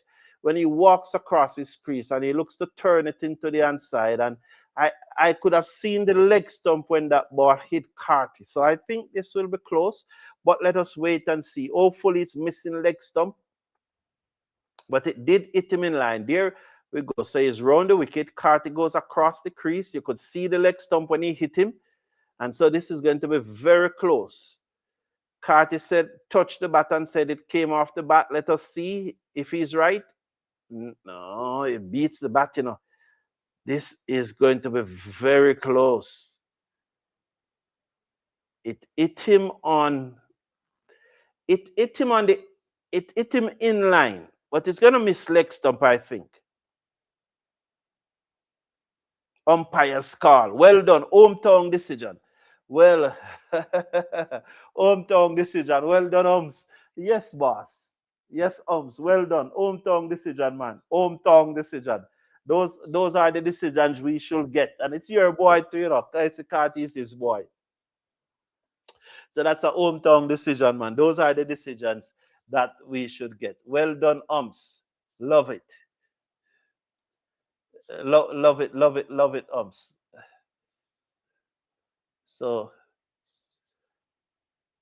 West Indies here looking to just consolidate and move towards victory. So those are the type of decision we love.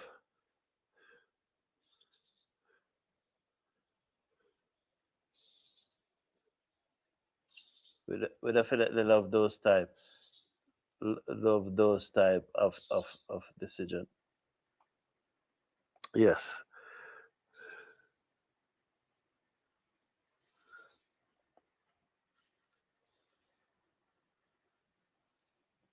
So we're going. Let's see who will continue now. That shot is going to get Casey Carty in trouble. You know, I think he needs to stop playing that shot.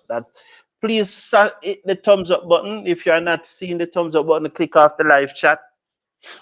And hit the thumbs up button.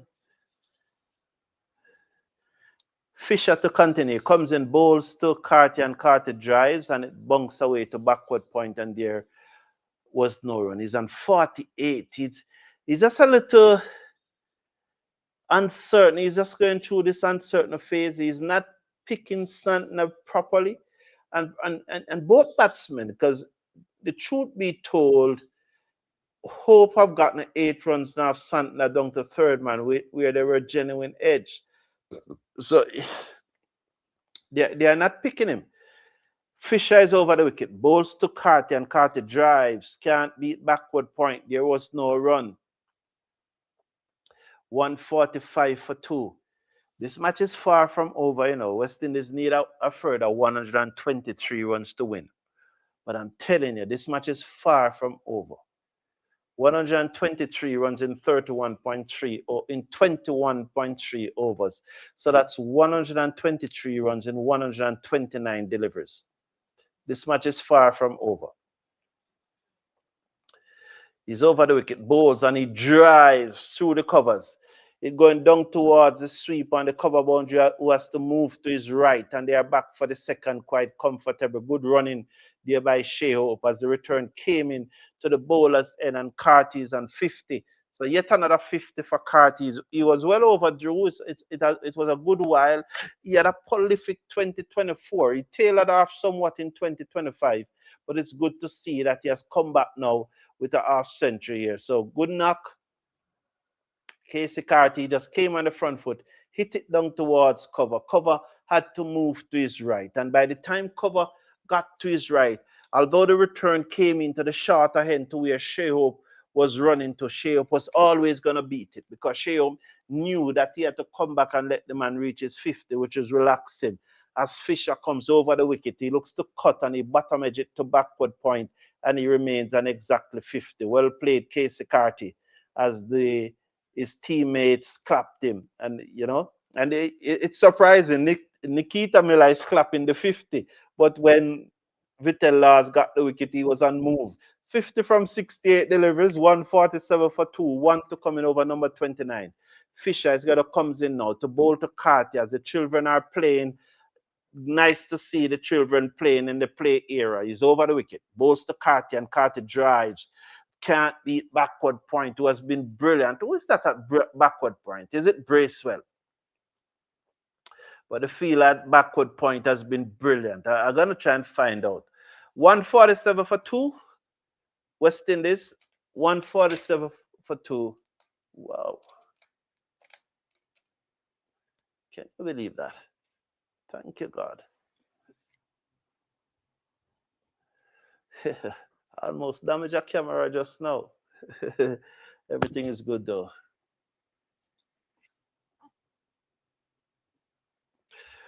Yeah, it's good. So 147 for two. That means we need 129 to win from 121 to win from 126 deliveries.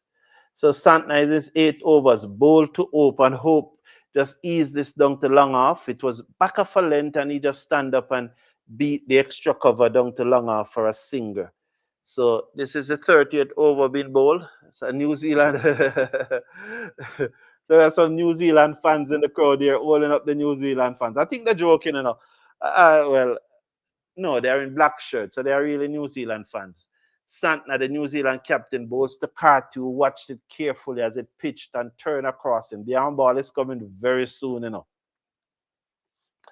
And that ball, for those of you who are watching, as just look how that ball just touched down outside the half stump, back of a length, turn away from him. It shows Santner is showing him him setting him up for the arm ball. As he was able now, as he comes in, that was back of a length, and he squeezed it away from that man at backward point. The sweep on the cover boundary has work to do. He has to come to his left, and the West Indies batsman will come back for two. So coming back for two, 150 is up for the West Indies, 150 for two. So this is good from the West Indies, 150 for two. Need a further 118 to win this match from 123 deliveries. As Santner round the wicket, bowls to Carty, who hits it on the bounce back to the New Zealand captain, and there was no run. That was a little faster. That was just about 89. But Santner does whip through his action, and when the TV doesn't justice to the cricketers, because it's all faster than what you see. A swing and a miss from Carty. Latham whipped off the bails, but his right foot was in his crease. Yeah, even tennis and cricket, and even football. When you watch the games live, they are so much faster than what you see on television. Yes, yes. If you watch a football game live, you'll be surprised to see how that ball just pinging around the field faster than than you could imagine, as Carty sweeps to short fine leg, and there was no run. The sweeping there to short fine leg. End of Santner 8 over, 150 for two. Carty is on 52. Shea Hope is on 35 as the children continue to play in the play area right in front of the stand. And there's a young fast bowler learning to bowl, as he runs back to the top of his mark. Watch him now. He leans forward. He's gathered momentum now in it and over and bowl. Oh, that one touchdown and leave the batsman hedge found, taking a slip. He's back at the top of his mark. He's gonna comes in now. He passes the umpire and bowl. That's a bumper. Just joking, just joking. It's just that the young man, running up and bowling. They just teasing. So 30 overs have been bowled, 150 for two. Is this a drinks break? Why we're not seeing any action? No. Is this Fisher to continue? Yes, it's Fisher, the right-arm fast bowler. He's going to bowl to the West Indies captain, Alzarri Joseph. Sorry. Shea Hope. He's over the wicket, bowls to Shea Hope, who cannot beat backward point, and there was no run. Who is that fielder that backward point? It could be Chapman, but the field at backward point have been outstanding. He has been moving laterally, absolutely good. Why don't show us who that field that backward point is? It's not Bracewell. If the person is shorter than Bracewell, it could be Chapman. We're gonna watch Fisher over the wicket, bowls to Hope, and Hope defends down the inside of the pitch. The bowler field in his follow through. There was no run. 150 for 2.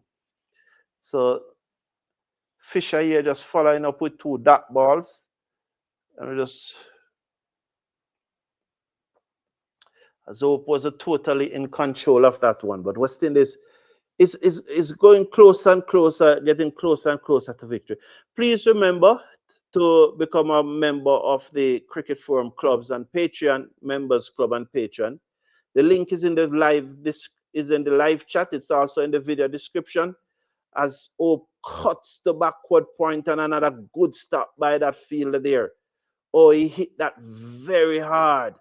It's Nichols. Oh, Nichols. It's about time that we know who is at backward point. He has been feeling very well. He dropped the catch, He has been feeling very well, but the one that came to him in the ear, he dropped it. He was off the back foot and he cuts and Nichols dived to his right and it was low down to his right and he drops it. He comes in again now, bowls to Hope and now plays this into the covers. There's no run. That's looked to be Bracewell there at cover.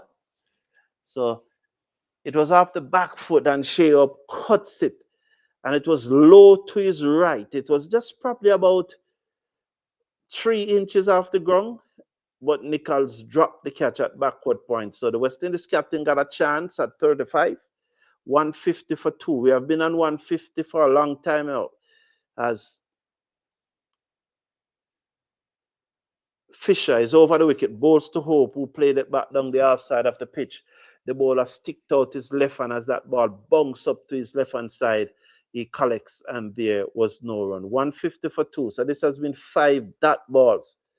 Oh, those lights on that bridge are beautiful, eh? Absolutely beautiful. Guyana in all its majesty.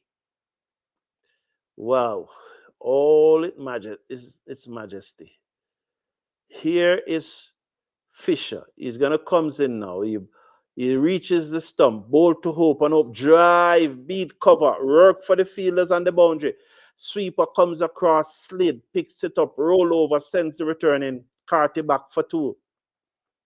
Hope moves up to 37. West Indies 150 for 2.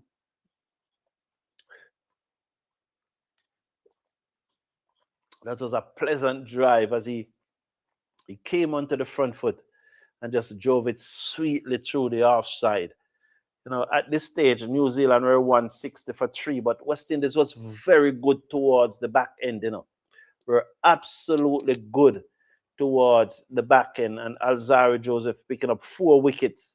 I think in the last 5 overs or so, we probably would have picked up 5 wickets or thereabout. Yes, so very good. Rutherford had to bowl today. It's going to be interesting. Bracewell, the right arm off spinner, is going to come into the attack. So he's going to see what he can do here. He's known for bowling those boundary balls, but he's known for bowling a boundary ball every now and then as he bowls to Carty, and as that one turned into Carty turned it into the inside and there was no run. So just turn that one into the inside and there was no run. Pitched up and Carty turned it into the inside. This is over number 32. Bracewell, the right arm off spinner, and Carty slapped it over the top, down towards the boundary for 4. Outside the off stump, Carty allowed to freeze arm and he hit it over the top, down to the boundary for 4. So as I told you, he is known to bowl those boundary balls. It was outside the off stump, right into the slot, and that when Carty just hit it away for 4, down towards the grass bank. So Bracewell is bowling from the commentary box end. He's a right-arm off spinner over the wicket. Carty looks to reverse sweep, and it goes to it goes to where cover would have been. As he looks to reverse sweep. He moves up to 57. Nonetheless, it's 1 run. So West Indies just need now 111 runs from here of 115 deliveries. 111 runs. No, for 111 deliveries. Sheho plays this one to mid wicket. Yes, 111 runs off 111 deliveries. Oh, well, there it is on the screen. So it's 111 runs now from 110 deliveries. Yes, it has not changed on the screen, but it's 110. They have 11, but it's 110. So as he comes in now, bowls to Hope, and Hope strokes it down back the pitch to the bowler field, and there was no run. So Bracewell, come on, Bracewell. Only 1-4 ball you bowl in this over. Bowl another one, man. And Shea up deep in his crease, force it to long on for another single. 6 runs off that over. So at least we're, 158. So we need 110 from 108 deliveries. This is the drinks break. This is a 30-second over. The drinks break will be coming up shortly. No, it's not yet. It looks that way. No, it's not yet. It's a drinks break. The fielders are going to their field. They haven't gathered in one place. So the required run rate have gone above a run a ball. It has gone above a run a ball. Or just checking on the poll to see. So the poll is all in steady. That 50% of you believe that West Indies will win 3-2. And I really think that's fair. I absolutely think that's fair. 30% of you believe that West Indies will win by 5-0. And as I said earlier, no disrespect, but what are you drinking? What are you smoking? you know, West Indies. West Indies can't beat New Zealand 5-love, man. It can't, man. Can't. No way it can happen. And I want to tell you that even in this match, there's a lot of work to be done. Right now, West Indies has the upper hand, but there's still a lot of work to be done in this match. It's really hot out there. Duff comes back into the attack. Shea Hope guides it to the left of backward point, and they got a singer. He stopped it. He didn't pick it up cleanly. Yet was to move to his left, and they were always going to get a run, even if he had picked it up cleanly. But the fact that he did not pick it up cleanly allows them to get the run more comfortable. So Shea Hope moves up to 39 from 42 deliveries. Carty is on 57 from 77. Duffy, 1 for 35 from 5.1. He's over the wicket, bowls to Carty, and Carty drives to mid-off. There's no run. Return comes in at the keeper's end. That's Latham, the keeper. And there was no run. 159 for 2 now, West Indies. Needing a further 109 to win. So Duffy, who got the breakthrough when he got John Campbell looking to pull one. And it was more of a flick. It wasn't really a horizontal bad pull shot. Duffy's over the wicket, bowls to Carty. Carty pierced the inner field down to the sweep on the cover boundary. And there's a singer. So there's a sweep on the cover boundary as there's the deep backward square leg and they have the long leg. And so what they have is a backward point. Then they have a cover. Then they have a mid-off. And they have the sweep on the cover boundary. No ball bowl. Free hit to Shea Hope. 161 for 2. Well done, Duffy. Duffy is a man. Was it Duffy when the team needed something like 19 runs in the over? And Duffy gave up the 19 runs in the over without conceding a 4 or a 6. Duffy comes in, bowls to Hope, and Hope pulls high in the air. It was back of a length. It bunks away down towards mid-wicket. It was a free hit, so they got 1. So Carty will comes in to strike. 40 for Hope, 162 for 2. Yes, so it was like 19 runs needed out of the over. And the bowler just decided to just spray the ball around and bowl no ball and wide balls and so on. And the team win, get 19 runs out of the over without concede. And they did a hit of 4. Duffy bowls to Carthew, whips this away down to 5 leg for a singer. 1 more to the total. Would love one of those over right now from Duffy. And you saw in his first over, there was a lot of wide balls, you know. So we love one of those over now from Duffy. 19 runs over. Especially if no 4s out of it, that means he has to run a lot. Running a lot. 163 for 2. Duffy is over the wicket. He bowls to Sheop, and Sheop off the back foot played it to the right of backward point, who picks up, and when he was about to shy, the ball fell from his hand and the batsman were able to make the single once again much more comfortable. And it appears that ever since Nichols dropped that catch at backward point, he has not been at his fluent best, because there was one that played to his left earlier in this over and he never picked up cleanly, and then this one to his right and he didn't pick it up cleanly either. Carty's on strike. He's on 59 as Duffy's over the wicket. Bowls to him. He forced it to mid-off. Oh, stand up. The return came in at the keeper's end. Carty's back. So he forced it to mid-off, straight to mid-off, and Carty took off for a single. There was no run there. Hope was not even looking at him as the ball was going straight to mid-off. And as I said, he forced it to mid-off. It wasn't a case where he just cushion the drive to mid-off. It's a drinks break, so it's a drinks break, and once again, just allow me to just go and refill my cup, because once again, it's a drinks break. So bear with me a minute. I'll be back very shortly. Let me see if I can get a music up playing. I hope it plays this time.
So welcome back. We down the home stretch now.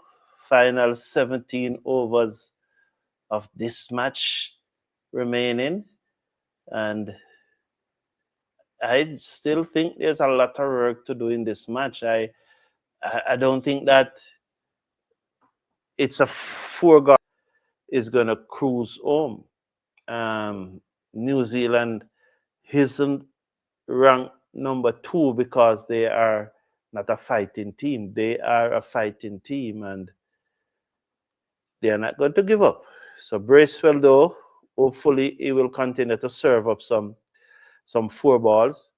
He's over the wicket, balls to the West Indies captain who played it back down the pitch to him, and there was no run. He's quicker through the air there, 88.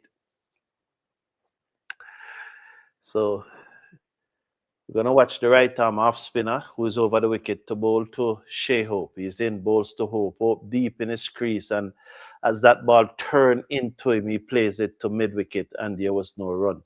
So there's a short fine leg and there is a mid wicket. Only four can be out of the circle at this time. Five has to be in it at the 40 of an Hope drives. He looks agricultural, but nonetheless is a singer as it goes down to long on of the inner portion of the bat.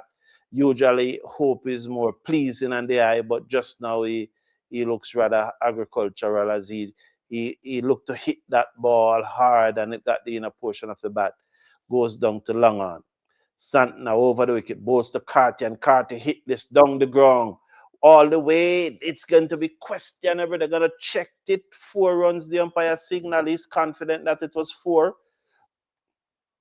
So he hit it over the top as Bracewell pitched up and he hit it over the top because the mid-off is in. So he just had to clear the mid-off. But I think it traveled, I think, yes, clear 4, clear 4. Well done, umps. Well done. So Carter moves up to 63, and West Indies now need less than 100 runs to win. 169 for 2. Bracewell to Carter, who's off the back foot, turns it to mid wicket, and there was no run. So he turned that from outside the half stump to mid wicket, and there was no run. 1 to come in this over. Number 34. Carty is on 63. The West Indies captain Shea Hope is on 42. West Indies need 99 more runs to win. Bracewell bowls to Carty to work this in the gap between the short fine leg and the mid wicket. The fielder off the backward square leg boundary sends the return over the keeper Nathan's head. It's backed up by Nichols into the offside. 1 more for the West Indies. 170 for 2 at the end of over number 34. 16 to go. West Indies' current run rate is exactly 5, and the required run rate from here is 6.12. So more than a run a ball to win, but it's still under control in modern limited over cricket. That's still under control, especially when you have 8 wickets in hand. And although the tail might look on the long side, you still want to think that with Rutherford and Django to come, and these two batting very well, you know, it's really a run a ball plus 2 at this time. 96 balls, 98 runs. So it's really a run a ball plus 2. So I, I am confident that the West Indies is ahead at this time, but there's still a lot of work to be done. 98 runs is a lot of runs to get off 16 overs. Bowls to Carty, who steered this to backward point, and there was no run. So I know persons like Mr. Casanova, he's fretting right now. He's sweating, you know. Yes, Mr. Casanova is a man who is always, even when West Indies need 10 runs to win, he would be fretting. Yes, as Duffy's over the wicket, bowls to Carty, who hit this deep, down to deep mid wicket, over the head of the fielder. 6 runs, lovely shot. Duffy back of a length, and Carty hit that away over deep mid wicket for 6. He moves up to 70 from 86 delivery. Lovely Carty. There's a smile on my face because I love that shot, you know. It was right out of the screw. Duffy was back of a length, and he hit it away down towards the grass bank, and it was 6 runs. So Duffy is bowling from the players' pavilion end.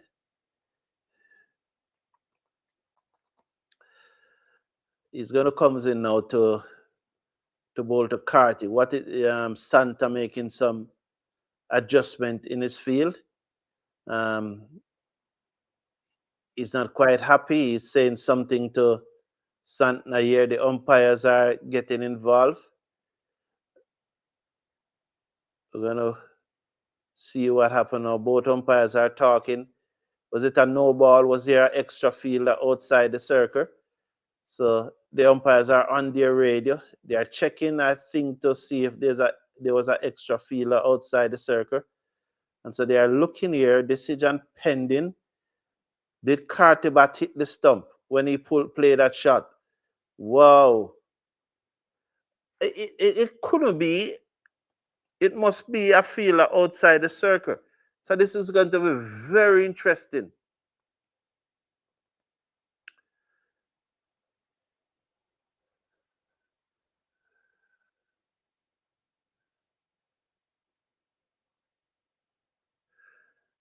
That can't be out. Him finished playing the shot long time. I'm let go off of the bat.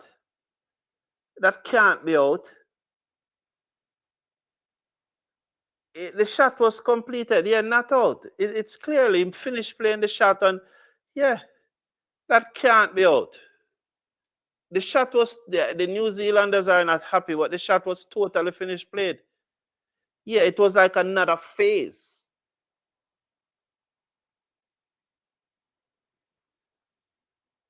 Yeah, it was like another phase of play. The shot was completely finished. The New Zealanders are not happy. Look at that. 6 runs, him done. He was almost walking forward. It was another phase. Right decisions, umpire. Right decision. But and as I said, that was the right decision.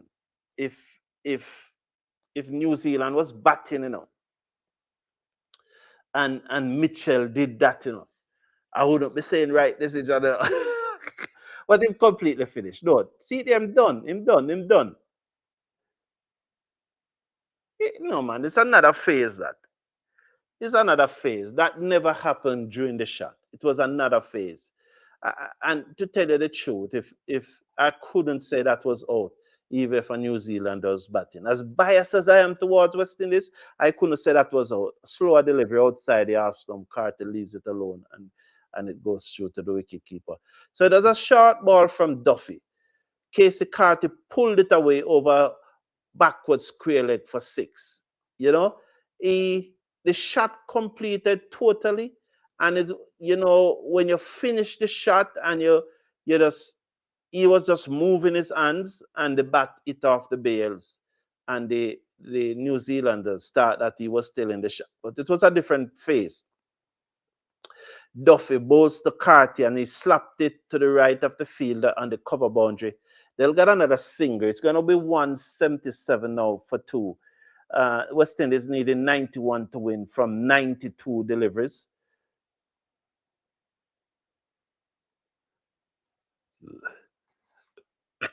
Carter makes sure that he picks it up back himself and put it on the stump.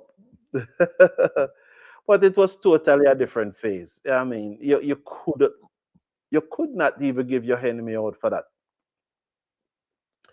Duff is over the wicket, bowls to Hope, and Hope's pulled down to mid-wicket. It's running out towards the boundary. The fielder cannot get there. 4 runs, 181 now for 2. 181 for 2 as Duffy was back off a length and Shea Hope pulls it away. This pitch begins to slide down nicely. I think the New Zealanders are going to go to spin for the rest of the innings. They're going to bowl out all 3 spinners, I think, because I think that the Pacers are sliding on nicely, and I know they would have known that. They would have seen that. Duffy to Shea up, and he slapped it, just like Carty, down to that fielder on the cover boundary. Not the sweet flowing cover drive that these two are known for. It was really a slap as the ball was back off a length, and he slapped it down to the field and the cover boundary. 182 for 2. Duffy not happy with himself. Shayop is on 47. He will maintain the strike. Casey Carty is on 71. 182 for 2. And it appears that they are still not happy. They think that Carty was still in the shot playing phase, but I don't think so. He totally comes out of the the the, the shot playing phase. He has done play the shot, and he was like swinging his arm and say, "Hold that." So I don't see why they should be so disturbed. So they are. So as I told you earlier, this is the time come now when they're going to only use one ball for the rest of the inning. So they have been using two balls all along. So for the next 15 overs, it will be only one ball. So the captain of the fielding team will choose which one of the two balls that they prefer to use. Bracewell to Shea Hope, who works this down backward of square leg for a single. The score goes up to 183 for 2. So that's the situation. You would have choose which one of the two balls that they want to use, and as a result, that one will be the one that they use for the rest of the innings. There it is. He's out of the shot already. Yeah, can't give that out. Bracewell bowls to Carty, and Carty played this through square leg for a single. They feel that mid-wicket had to move to his right. He picks up underarm the return to the bowler, and there was a single. So Mitchell trying to explain to him, and the umpire said no, he was out of the shot already. Bracewell bowls to Hope, and Hope eases this down to long on. But this is what sport is all about, because it will bring some controversy and it will give persons time to something to talk about, and you know they are not happy. They are not happy. They think that he was out, but no, he wasn't. Bracewell to Carty. Carty deep in his crease. Turn this through forward of square. They will get a singer, and that's all they will get as the return comes into the keeper. So Carty ticked over to 73. Remind you that the West Indies captain, Shea Hope, is on 49. The target now is 82 runs from 86 delivery. So that 1-6 by Carty just bring back down the runs below the balls. And that's why you're always ahead. Brace around the wicket to the West Indies captain who turn it through mid wicket, dive, but he cannot stop it. Shea Hope yet another 50 in white ball cricket as he plays that down to mid wicket. He doesn't even celebrate. Probably he's going to lift up his bat shortly, but right now, he lift up his bat, acknowledges his teammate. But 50 is regulation thing, man. It's just another day. It's not just another day at the office. So that's his 32nd ODI 50 to go along with 19 ODI centuries. So another 50 for Shea Hope. His 32nd of his career as Bracewell round the wicket to Carty, played it back to the bowler, who parried it to the mid-wicket fielder, and there was no run. End of over number 36. Shea Hope bringing up his 32nd ODI off century. And it's like him said, sure, man, it's a routine thing, eh? Yeah. 4 fours and 2 sixes off 52 deliveries, strike rate of just about 96. So Shea Hope going comfortable there. And Ian Casey Carty, hopefully these two will take it home for the West Indies, and yet another comfortable victory. Thank everyone that is tuning in. Please slash a like on the video. Just hit that thumbs up button. If you're not seeing the thumbs up button, click off the live chat. You will see the thumbs up button. Just hit that thumbs up button. And more importantly, become a member of our club on Patreon. The link is in the video description. It's also in the live chat. When you become a member of our club on Patreon, you help support the live streaming of grassroots cricket in Jamaica, like schoolboy cricket and club competition cricket, parish cricket, and so on. The under 15 parish under the All Ireland under 15 parish competition starts July 27th. I think that's the last Monday in July. July 27th. Um, would love to be streaming some of those matches, and we hope that we can get your support to stream some of those matches. Other way in which you can support the channel, you can look in the video description, and you will see other ways in which you can support the channel. But we are asking for your support so we can stream the some of the under 15 cricket competition that is coming up starting the 27th of July. It's an all-island cricket competition, and it is played every summer so that the boys after school, the boys and the girls take part in it too, because some of the parishes do have girls in their team. There was a time when every parish or every club needed to have a girl in their team. But I think the senior cup clubs, the Kensington and the Melbourne and so on used to struggle to find a girl. So it's not anymore a stipulation. So the under 19, under 15 All Ireland cricket competition coming up starting the 27th of July. So I ask your support. The link is in the video description. As Lennox pitched up to Carty, and Carty hit it dead straight into the side screen for 6. He moves up to 79. West Indies 194 for 2. So that was pitched up the last delivery of over number 37, which was hit high and hard, dead straight for 6. So Carter moves up to 79, Oak moves up to 51. West Indies now 4 and 68. That is what? No, not 4. 6 and 68 is what? 74? Yes, 74 runs away from victory. 13 overs to go. 74 runs. So it's also brought up the 100 partnership between Carty and Oak. So 194. So if you add 6 to that, and then the 168, so it's 74 from 13 overs. 13 overs, what? 78 deliveries.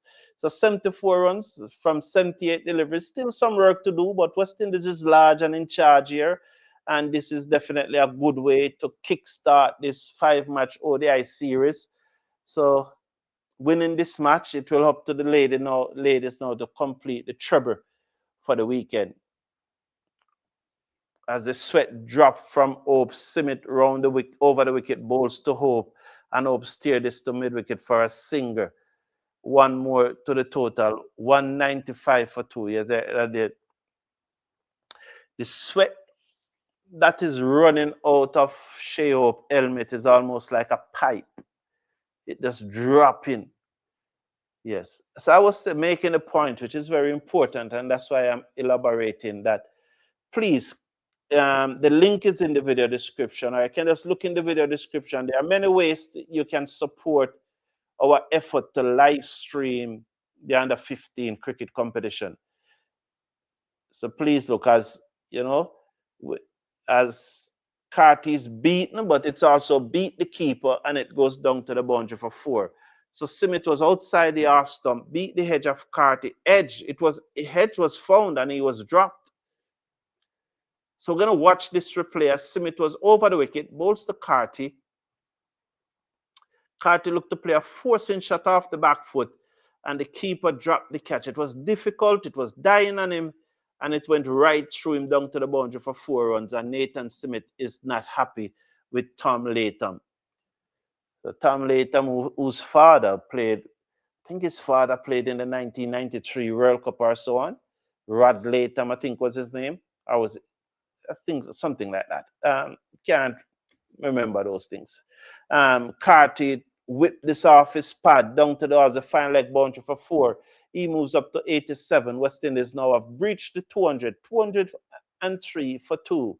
203 for 2, as that was on Carty's pad, and he whips it down to the final leg boundary for 2. Yeah, so please support our effort. The other day, the primary school All Ireland, Tuesday gone, the primary school All Ireland final was Tuesday gone, and we were unable to stream it because we didn't get the support to allow us to be able to stream it. So we wouldn't want that for the under 15 All Ireland competition. So please support us. Carty turned this to mid wicket, and there was no run as he turns at the mid wicket. And let us see if we can stream this. It will just be about 6 match day. I think it's a 6 match day of, yeah, I think it's about 6 match day because you have a quarterfinal, the semifinals, because 4 teams per group, and then the top 2 goes through. I will check, but it's either 6 or 7 match days, not more than 7. Over the wicket comes Simmet, bowls to Carty, and Carty guide this down to third man for another run. West Indies now 204 for 2 in over number 38. Casey Carty is on 88. Shea Hope is on 52. West Indies 204 for 2. Nathan Simmet is in his 6th over. None for 25, and it's hard work here. The required run rate have dropped significantly. Now the current run rate is ahead of the required run rate, which is always a good sign. And I think this pitch is a sliding on, and what it tells you that the toss appears to be very important. For right now, Simmet is over the wicket, bowls to Shea Hope. That's one back of a length, rising towards his hip, and he turned it into mid-wicket. He took the right hand off the bat as he turned it into mid-wicket in that customary fashion of his, where he drums up and just turn it into mid-wicket. End of the over. He's on 53. He will keep strike. Casey Carty is on 88 from 96 delivers. West Indies 205 for 2. I said this earlier, and I really believe so. Our spinners outbowled the New Zealander spinners. Yeah, I really think that Moti, Carripier, and Vitel Laws bowl much better. I think what was it?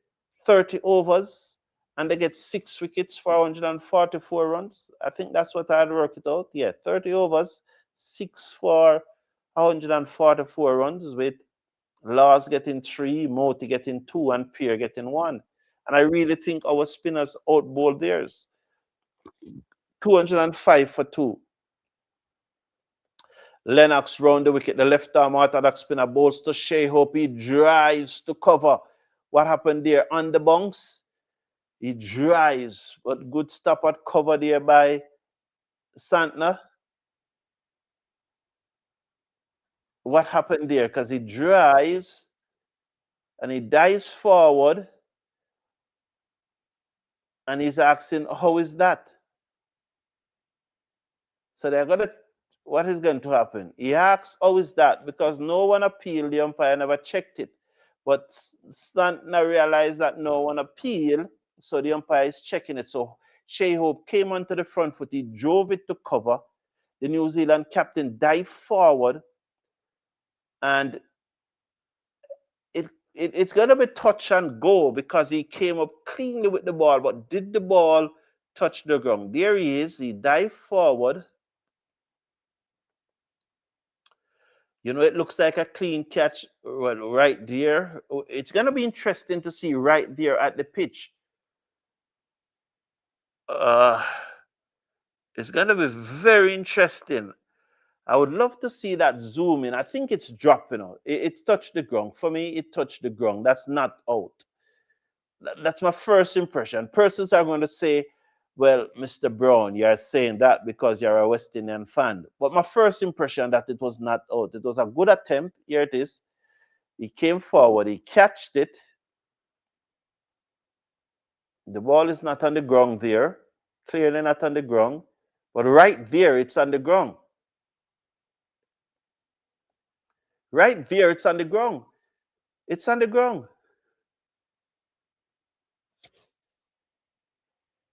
It's on the ground. The ball is on the ground. Look at that.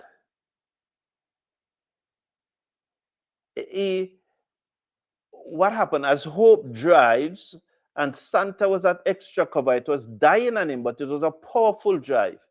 He dived forward, he caught the ball, but because it was such a powerful drive, the ball burst through his hand and touched the ground, not out. It should be not, of course it should be not out. Well done. So it's not out. 205 for 2 West Indies. You could say it was a drop catch, of course. You could say it was a drop catch because I think he caught it, but it burst through his hand. 205 for two. And I think he knew that too, but just because he wanted the umpires to check, he appealed as Hope is onto the front foot. This time Santner comes across, picked up cleanly. There was no run, 205 for two. West Indies closing on victory here. Just another 63 runs from 70 deliveries. Lennox round the wicket, bowls to Hope, deep in his crease, cannot beat backward point. The score remains at 205 for two. Nichols picking up that one cleanly. It's the first for a long time Nichols stopped in a ball cleanly, so maybe inspired by what Santa is doing at extra cover. So here he is now.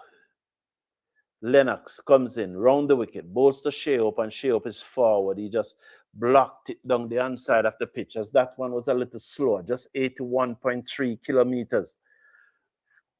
Generally, Lennox looked to bowl at around 88 kilometers, but that one was 81. So he's varying his pace here. He's round the wicket again, bowled to the West Indies captain, who goes deep in his crease and clipped it to the right of mid-wicket, allows them to go through for a single. The score goes up to 206 for two. Carty and Hope partnership is now 114. Carty is on 88. Hope is on 54. Carty has faced 96 deliveries. He will face his 97th now, as Lennox is around the wicket, bowls to him, and he just strokes this ever so elegantly down to long on for another single to bring up his 89th run. And at the end of the over, he's on 89. Hope is on 54. Carty will keep the strike. West Indies 207 for two, needing a further 61 runs to win from 66 deliveries. Yeah, 39, 66 deliveries. And it's going to be interesting to see who New Zealand is going to use for the next over from the other end. I don't think they can go back with Bracewell, but I think Santner should come in and bowl now. If I was a captain, I would want Santner to bowl now. Duffy has been expensive. His 7 overs has gone for 52. Lennox 9 overs have gone for 52. Well, Santner is coming in, and he has 2 overs left. So I guess he's going to bowl those 2 overs. So he bowl is 2, and then Lennox bowl is 1. It's left to see how Bracewell goes. Because when the Pacers bowl, the ball is sliding onto the bat. So Santner bowls now to Carty, and Carty plays this to extra cover, and there was no run. There was a time in the innings where Santner was in the middle of his spell, and he was almost unplayable. I really still think, though, our spinners out-bowled them. What do you think? Please become a member of the club on Patreon and join the live discussion as Santner bowls, and that one turn away through square leg. Backward square leg will come to his left and will send the return into the keeper. 1 more runs as we pushed up towards 9 o'clock in Kingston, Jamaica, 10 o'clock in the Eastern Caribbean. We're just about 19, 20 minutes away. Haven't checked on the result of the England football match. Haven't checked on it. I'll go and watch it. That's why I haven't checked on it. I'll watch it. Round the wicket, comes in, bowls, as that one is forced back down the pitch, stand in the field, and there is no run as Hope play that one powerfully back down the pitch. 208 for 2. Santner is 9th over the captain of New Zealand. Captain to captain. He's round the wicket. He bowls to the West Indies captain, who's deep in his crease and work it through square leg for another single. 1 more to the total. 209 it is now for 2. Carty is on 90, comes into strike from 99 deliveries. Shea Hope is on 55, and his 55 is from 66 deliveries. As Carty is going to face up to the New Zealand captain now, live from Providence, Guyana. He's round the wicket. He bowls to the West Indies number 3. Down the leg side, he clipped this to the left of short third man, who made a tumbling stop. But they go through for a single. So Carty, 100 deliveries is up. He's on 91. Shea Hope is on 55 from 66 deliveries. The West Indies 210 for 2. Carty is on 91. Shea Hope is on 55. West Indies 210 for 2 has Santner comes round the wicket, bowls to the West Indies captain who drives, beat the dive of extra cover and will parry to long off. They will get another run, taking the score up now to 211 for 2 at the end of over number 40. 10 overs to go. It means, therefore, that New Zealand can now push an extra fielder out onto the boundary outside of the circle. So they can now have 5 fielders outside of the circle instead of 4. So Carty, 91 from 100 deliveries, 10 fours and 2 sixes. Shea Hope, 56 from 67 deliveries, 4 fours and 2 sixes as West Indies 211 for 2 after 40 overs. 211 for 2 after 40 overs. So at this stage, New Zealand were 216 for 4. But we bowl so well from here. So Lennox is going to bowl his final over. He comes round the wicket. He bowls to Hope, who turned this through mid wicket for another singer. Just ticking it over in singers here as we need less than a run of ball to come. The 4 ball will be served up very shortly. This is Lennox final over, 9.1 overs, 1 for 53. Casey Carty on 91 from 100 deliveries. Shea Hope is on 57 from 68 deliveries. As he comes round the wicket now, he's going to bowl to Carty. This is Lennox. He comes in bowls and he's forward and he just blocked it down the half side of the pitch, and there is no run. So over just last weekend this time. Let's watch this delivery. Vitel Laws is round the wicket now. Bowls to Carty, and Carty played it out into the offside, and there was no run. Last weekend, this time, Vitel Laws was at Sabina Park representing his school. Well, not really his school, because it was the All Grey Shield, but he played in the Grey Shield for his school. And he captained the All Grey Shield team. So last weekend, he would have been there representing his school. That match, 212 for 2, 91 is Casey Carty, and Shea Hope is on 57. So those 2 matches that played last week, Saturday night and Sunday night, between the All Grey Shield and the All Edley Cup, as Lennox bowls to Carty, and Carty turned this through square leg for a single. 1 delivery to come in the. I'll just go through the over, and during the over, at the end of the over, I'll just make the quick point. Stu 13 for 2. Carty is on 92. Shea Hope is on 57. He's going to take strike. 57 from 68 deliveries. 4 fours and 2 sixes. Final delivery of Lennox spell. Final delivery of over number 41. Good work by the extra cover, but he still cannot stop the single. And that was a nice shot by Shea Hope, as he just punches it down the ground. The bowler dived to his right, and the bowler dived to his left, extra cover dived to his right. The ball still beat both of them, and it went down to long off for a single. So 54 needed from 54 deliveries. Yeah, so last weekend there were these 2 matches between the All Grey Shield and the All Edley Cup, and they were sponsored by Jamaica Kinsmen.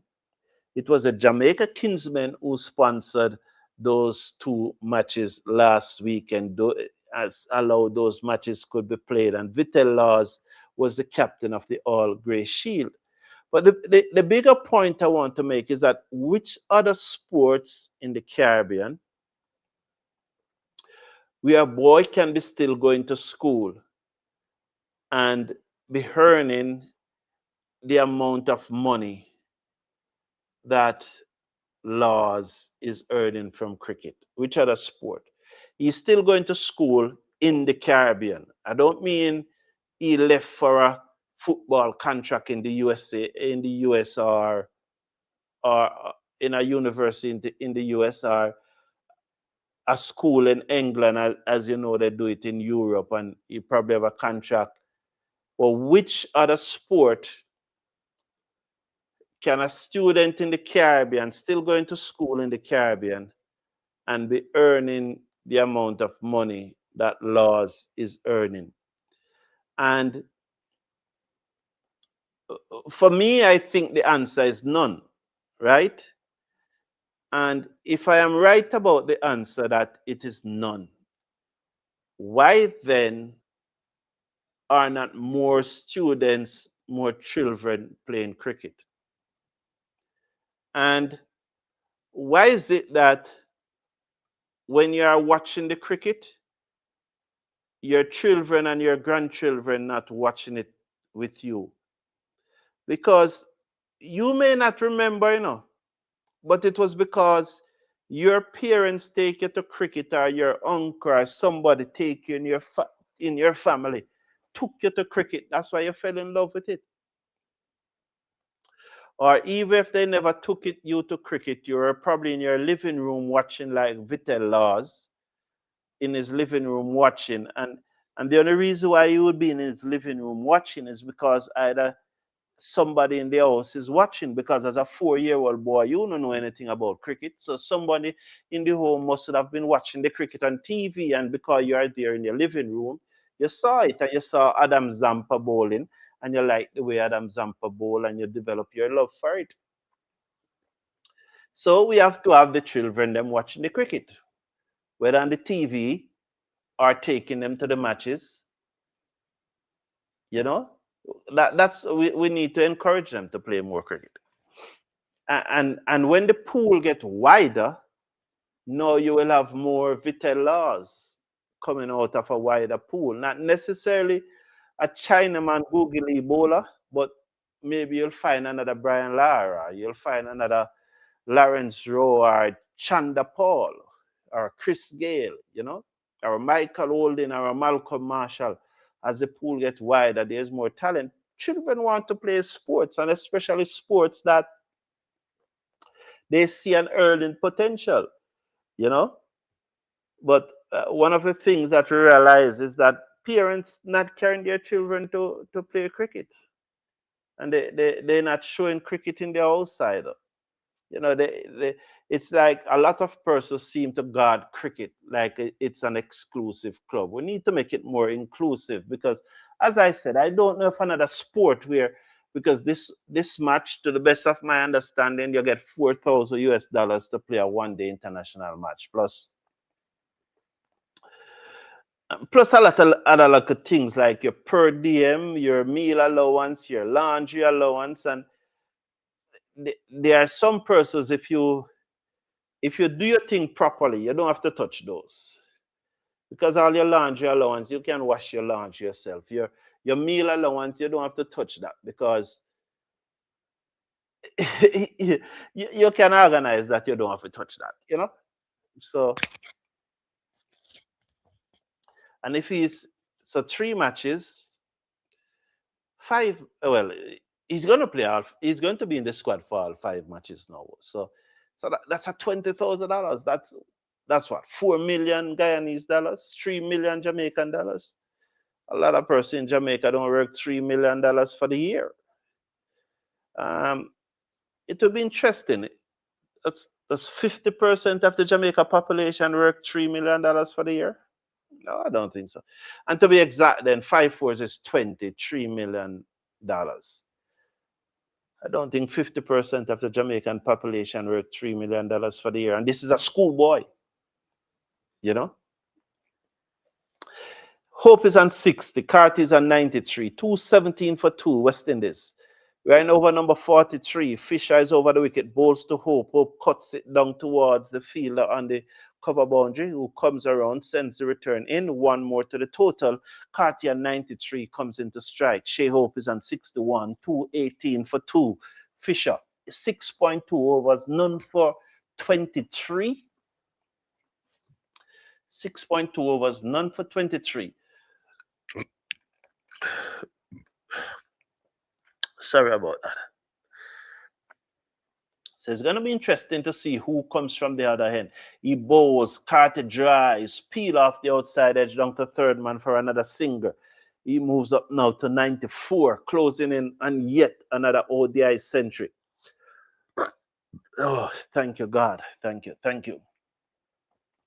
So Shea Hope is on 61 from 73. He will face strike. This is his 32nd half century, 19 centuries in ODI cricket. He's really a white ball bully. Fisher is over the wicket, bowls to the West Indies captain who drives magnificently through the offside. Sweep on the cover boundary, comes around, stopped it. Yes, he stopped it cleanly, sends the return in. That's Nathan Simmet on the bunks. The batsmen are back for two. He moves up to 63. West Indies 221 for two after 14.4.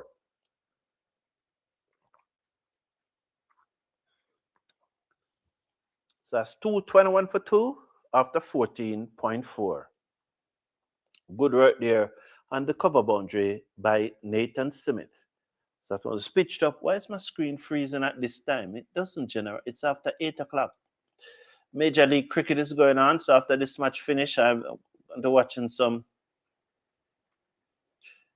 Screen just doesn't really freeze at this time. So what's happening here now?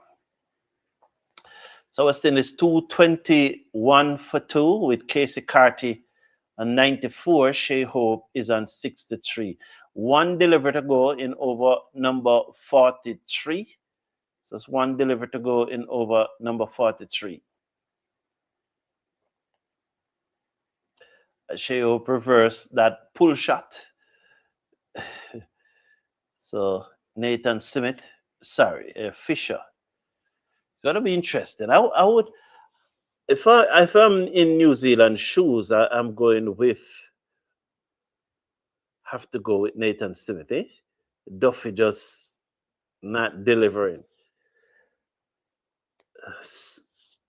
As Fisher, the final delivery of his over comes in bowls to Hope. Hope flashes outside the half stump. It goes through to the keeper, and there's no run. So 221 for two at the end of over number 43. 221 for two at the end of over number 43. Carty is on 94 from 100 deliveries, and 10 fours and 2 sixes. Shea Hope is on 63 from 76 deliveries, 4 fours and 2 sixes.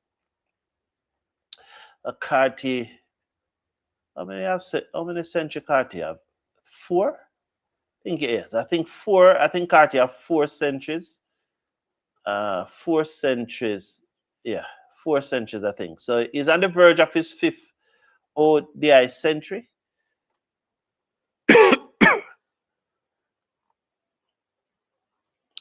You know, the thing about the last 7 ODI series that New Zealand and West Indies played before this one, New Zealand would have won 5 of those ODI series, and West Indies would have won 1, with 1 being drawn.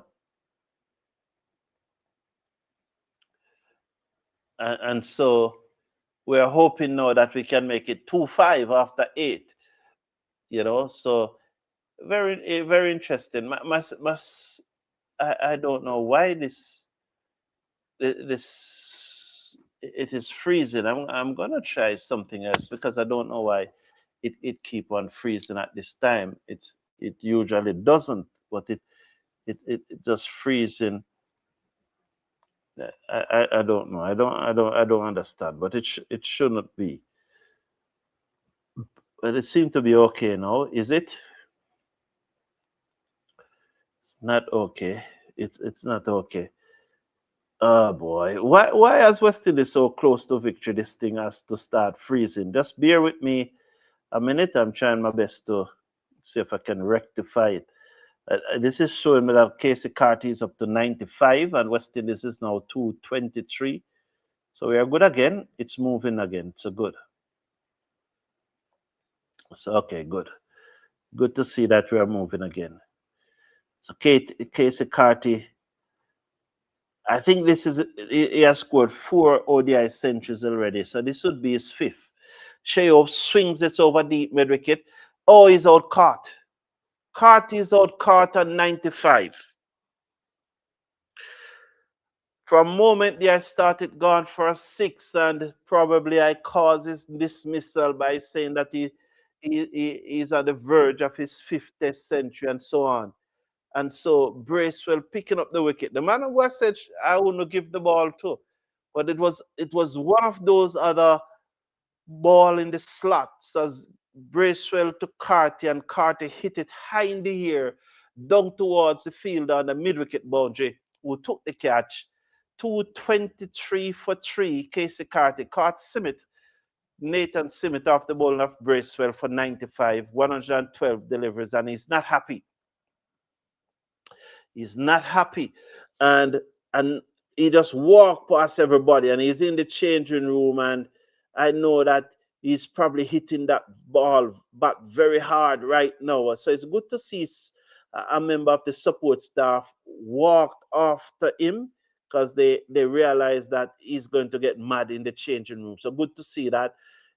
223 for 3 after 43.3 overs. And I know that persons like Mr. Casanova now starts to fret, because although we only need 45 to win, someone like Mr. Casanova is saying that 45 from 48 deliveries, and he started fretting and started worrying. But I think the ball is coming on very sweetly for off the pace bowler. And so I really think that West Indies is going to win this match. As Carty looked to hit that, for a moment I thought it gone for 6. I did say Sheo, but it was actually Carty, and he picked out the man on the deep mid-wicket boundary. Disappointment for the young man. He has gone for 95. So Carty gone for 95, and look at him, very, very hungry as he leave the field. So Rutherford is on strike now. The left-handed Shafane Rutherford. As Bracewell is making some adjustment to his field now, as he's bringing in the man at mid-wicket. So it's a 5-4 field as Rutherford is onto the front foot and played it out into the offside. This is good from New Zealand, They could have pushed out another man, no, but they brought in the 5th man. They brought in the 5th fielder in the circle.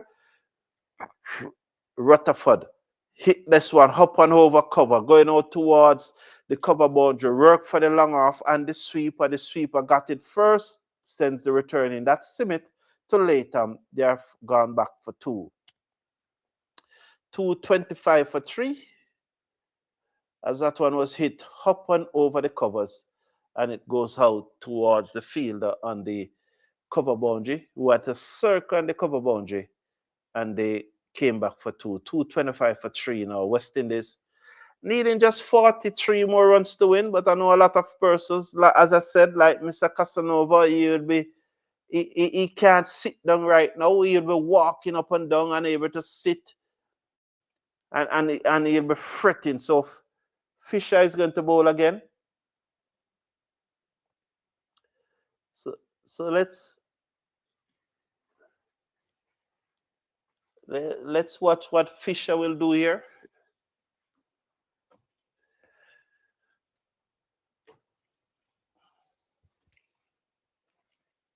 He has been very tidy.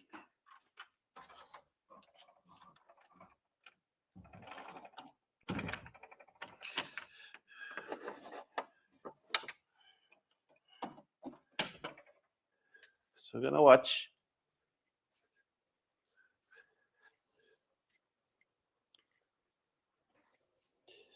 Still, there's 226 for 3 as Sheo got a single after first delivery, and Rutherford comes into strike.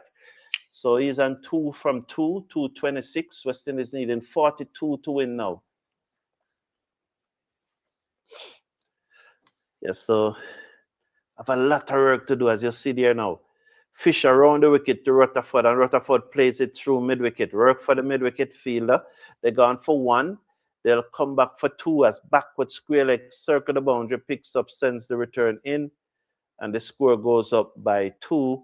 228 for 3. We have this, Mr. Casanova. Don't worry, just 40 to go.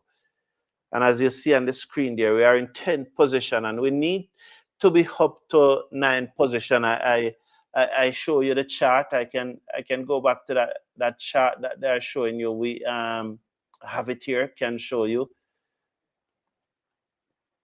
So there is a chart. So we need to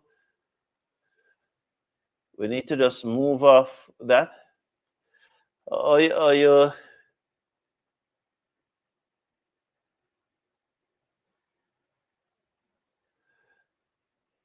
yes, so there is a chart. Good night, Gartains. Happy to have you here.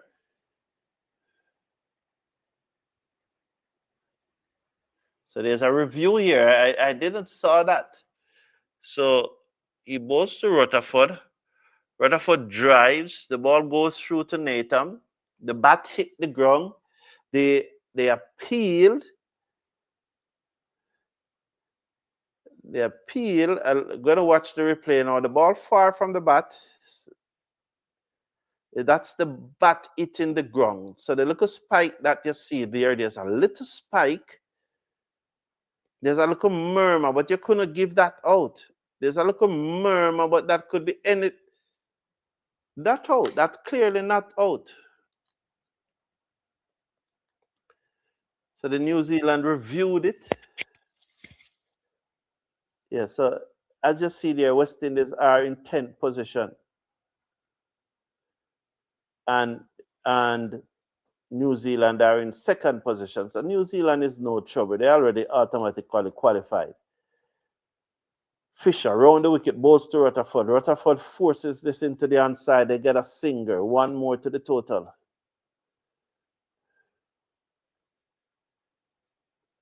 As he just forced that one into the onside, West Indies moving up now to West Indies are 228 for 3. Rutherford is on 5. Shea Hope is on 65 from 78 deliveries. Fisher, 7.4 overs, none for 30. As he comes in now to bowl to the West Indies captain, Shea Hope, who is on 65. He's over the wicket, bowls to Shea Hope. Shea Hope drives, cannot beat extra cover, and there is no run. The score remains at 229 for 3. 229 for 3 in over number 45. One delivery to come in over number 45. It's getting tight, but West Indies is still going to win. Don't worry about it. 39 runs needed from 31 deliveries. We will win this match. Don't worry about it. 5 overs to come after this one. And Shea Hope just redoing his gloves because he's going to play a few shots now. And Bracewell will serve up another half volley. And this time the batsman not going to pick out mid-wicket. Fisher over the wicket, bowls to Shea Hope, and Shea Hope steer this away from backward point, running out towards the boundary. The fielder comes across, dive. He stopped it. They should come back for 2. Yes, they are comfortable back for 2. West Indies moves up to 231 for 3 after 45 overs. 231 for 3 after 45 overs.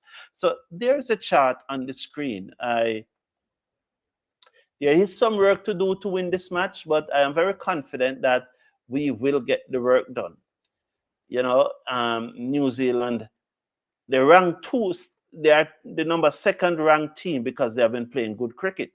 And so you don't expect to just roll over the number 2 team like that. You have to put in some work. But West Indies should not lose this match from here. We can't afford to lose this match from here. We just should not lose. So commercial break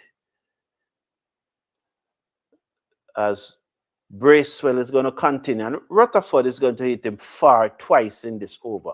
Watch. Yes, he's going to hit him far twice. He's going to come round the wicket, bowls to Rutherford, and Rutherford blocked the first delivery back down the half side of the pitch, and there is no run. So 37 needed from 29 deliveries. Mr. Casanova is jumping up and down, can't sit. He's like a cat on a hot tin roof. as Bracewell round the wicket, bowls to Rutherford down the pitch, and it peels off the outer portion of the bat. The fielder comes in off the cover boundary, sends the return in, and as it drops just in front of him. He came in off the cover boundary, good effort, but it drops. He appears to hurt his hand. He's good, man. Tough lads, these Kiwis. They call them the Black Caps. They are tough. So Rutherford down the pitch, the ball peel off the outer portion of the bat. Simit charge in, but catches it on the bunks. Yeah, clearly on the bunks. So good effort there, but only one run. We're going to watch Bracewell now. 1 for 22 from his 4.2 overs. West Indies 232 for 3. Shea Hope is on 67 from 80. Bracewell is over the wicket. Bowls to the West Indies captain who hit this in the stand for 6. I told you, I thought it was Rutherford that was going to hit it, but it was Shea Hope. Rutherford missed his opportunity, so Shea Hope just hit that for 6 over deep mid-wicket. The score goes up to 238 for 3, 30 needed. Relax, Mr. Casanova, relax. 238 for 3. Shea Hope just going deep in his crease and pulling that one over deep mid-wicket for 6.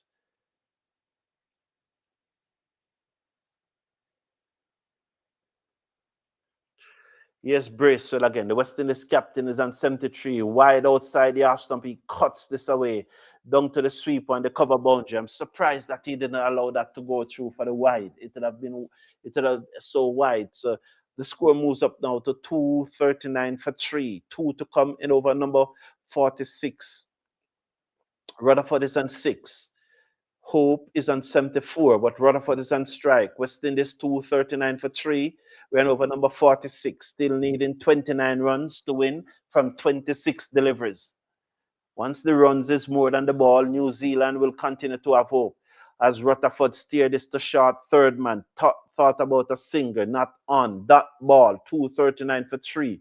29 now needed from 25. I think Rutherford is going to carry this one for 6, you know. Rutherford may just well carry this one for 6.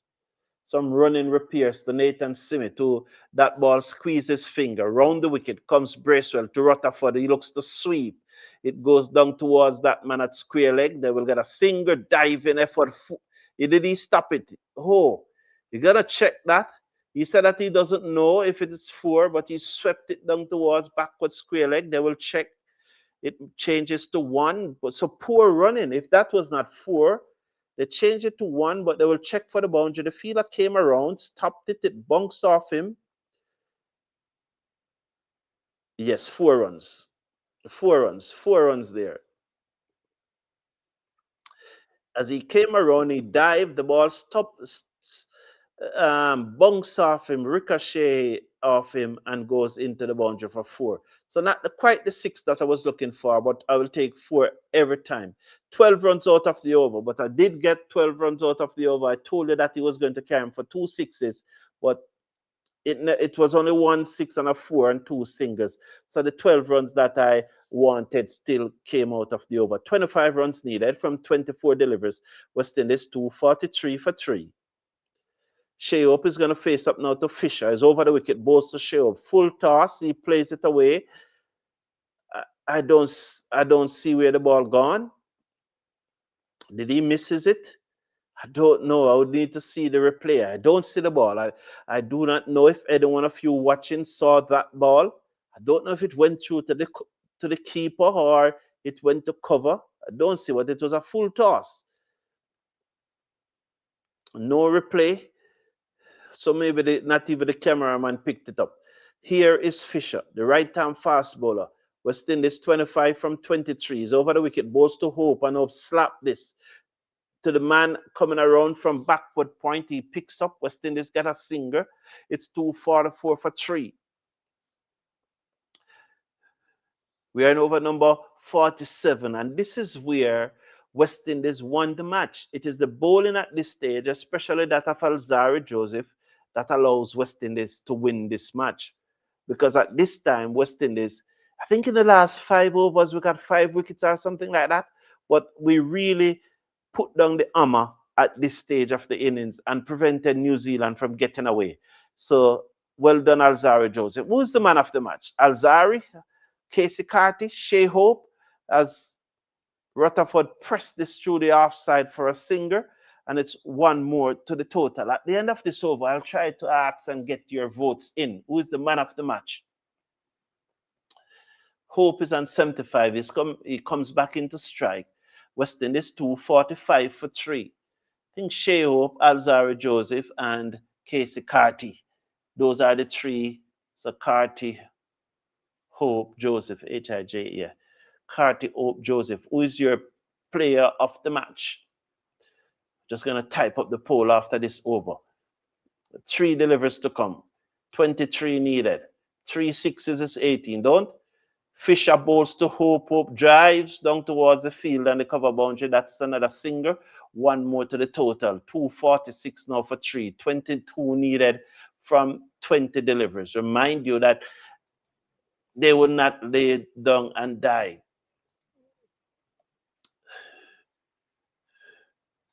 So end that poll as we look to start a new poll.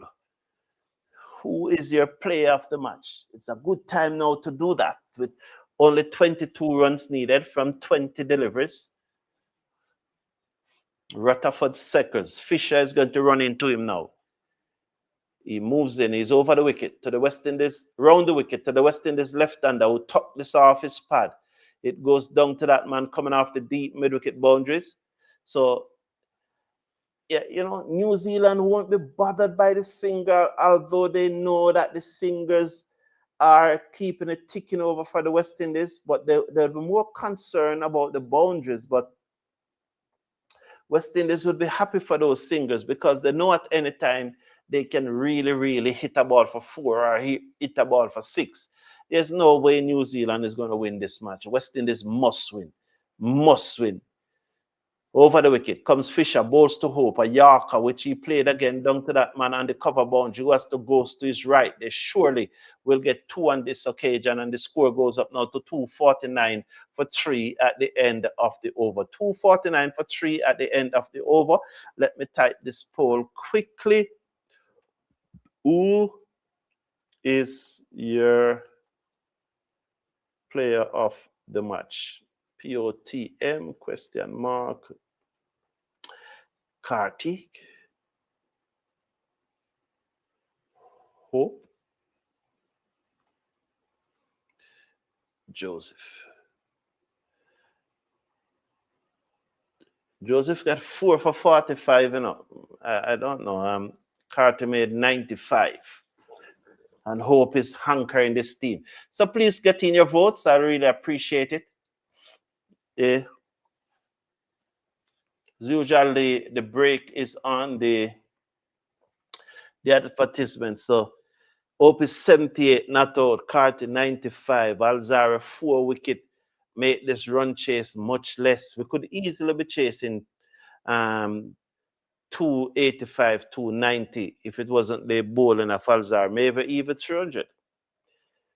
You know, so you can look at the runs that Carter make and say a good 95, but you have to put the thing into context. We could have been chasing more than that, and if we were chasing more than that, would we have been able to get it? Nathan Smith is over the wicket to Rutherford, and Rutherford hit this dead straight down the ground. Let's see what happened. The fielder comes around, it stop it, plug, and they should come back for 2. That's Daryl Mitchell. So 2 more runs. There's no way they're gonna can restrict us. West Indies needing 17 now from 17 balls. So 17 runs needed from 17 deliveries. 251 for 3. West Indies are 251 for 3. Rutherford is on 14. Shea Hope is on 78. Nathan Smith, 6.1 overs, none for 28. He begins to move in. He's over the wicket. He bowls to Rutherford, and Rutherford steers this down to third man.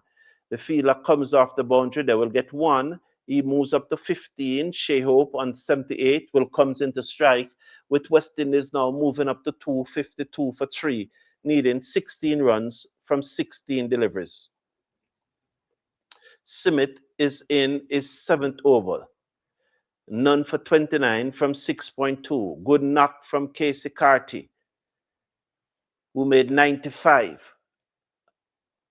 Akeem O'Geese made 38 from 58 deliveries. And John Campbell made 11 from 16.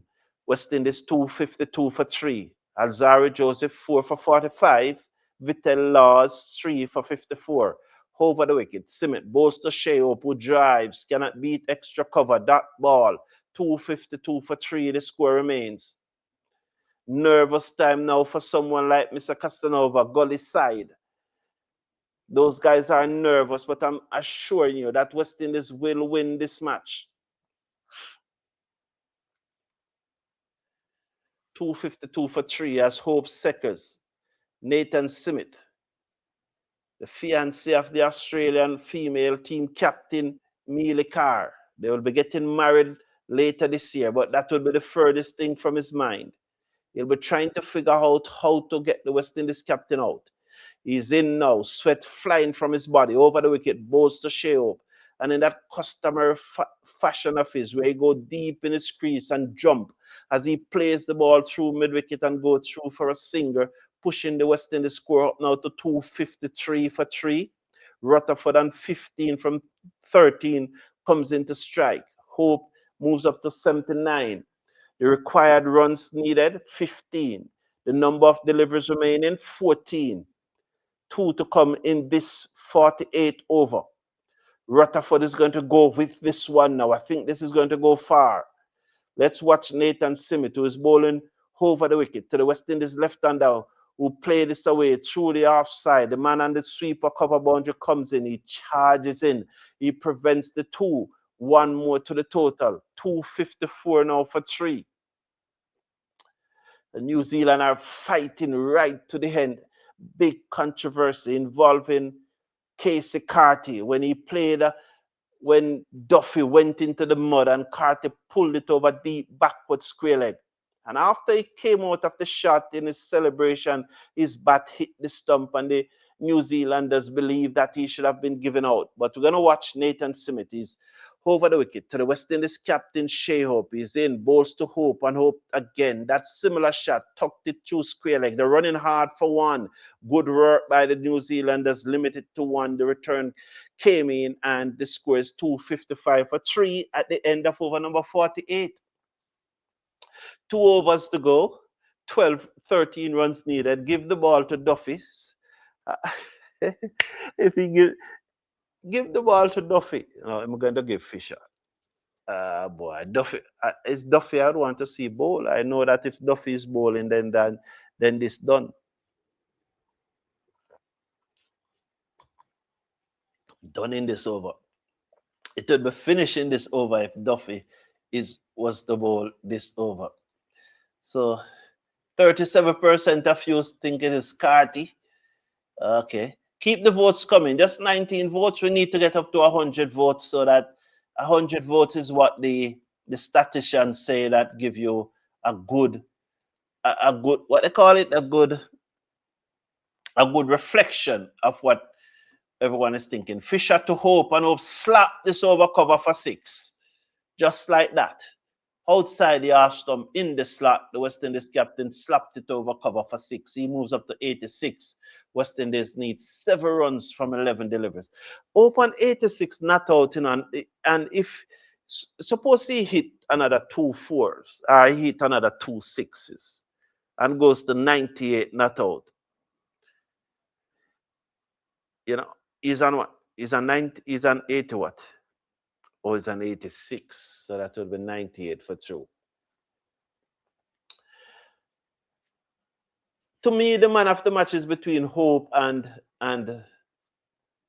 Joseph. I just think the fact that Hope comes not out, and the fact that Joseph, that spell limits the number of runs that West Indies have to chase. I think they're gonna give it to Shea Hope. Shea Hope, Shea Hope is my choice. 86. Well played, Carty. Well bowled, Joseph, but Shea Hope is my choice. 261 for 3.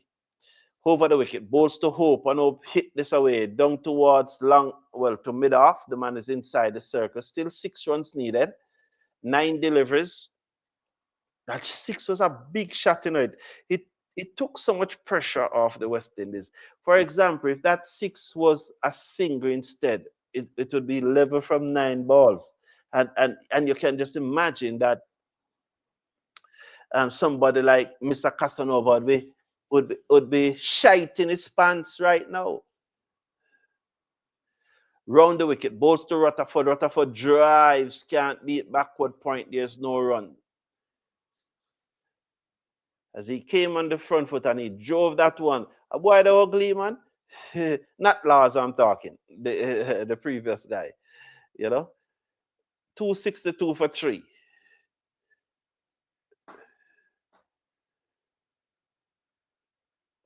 Not those. No, man, not those. uh, Round the wicket, Fisher bowls. Rutherford hit it dead straight. This must gone. This must be the winning run.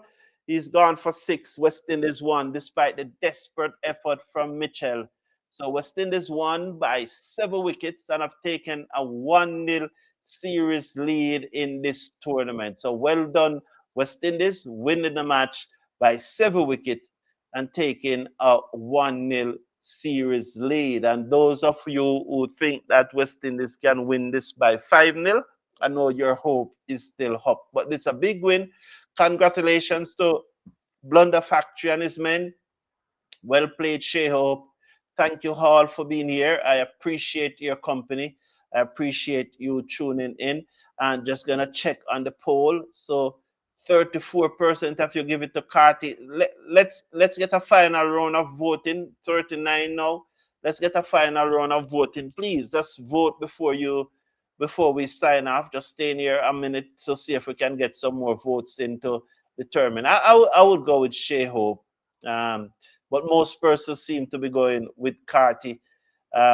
Shea Hope would it be for me, and I'm almost sure that they're going to give it to Shea Hope. I think as usual, most of the times I get these things right. So thank you all for tuning in. Hit that thumbs up button too as you go. Have a wonderful night and join me tomorrow morning. If West Indies women are batting first, then we will start at 4:45. If West Indies women are batting second, we'll start sometime about 8:15 or thereabout. Have a wonderful evening. Take care of yourself. Take care of your loved ones. Enjoy the night. Bye for now and all the best.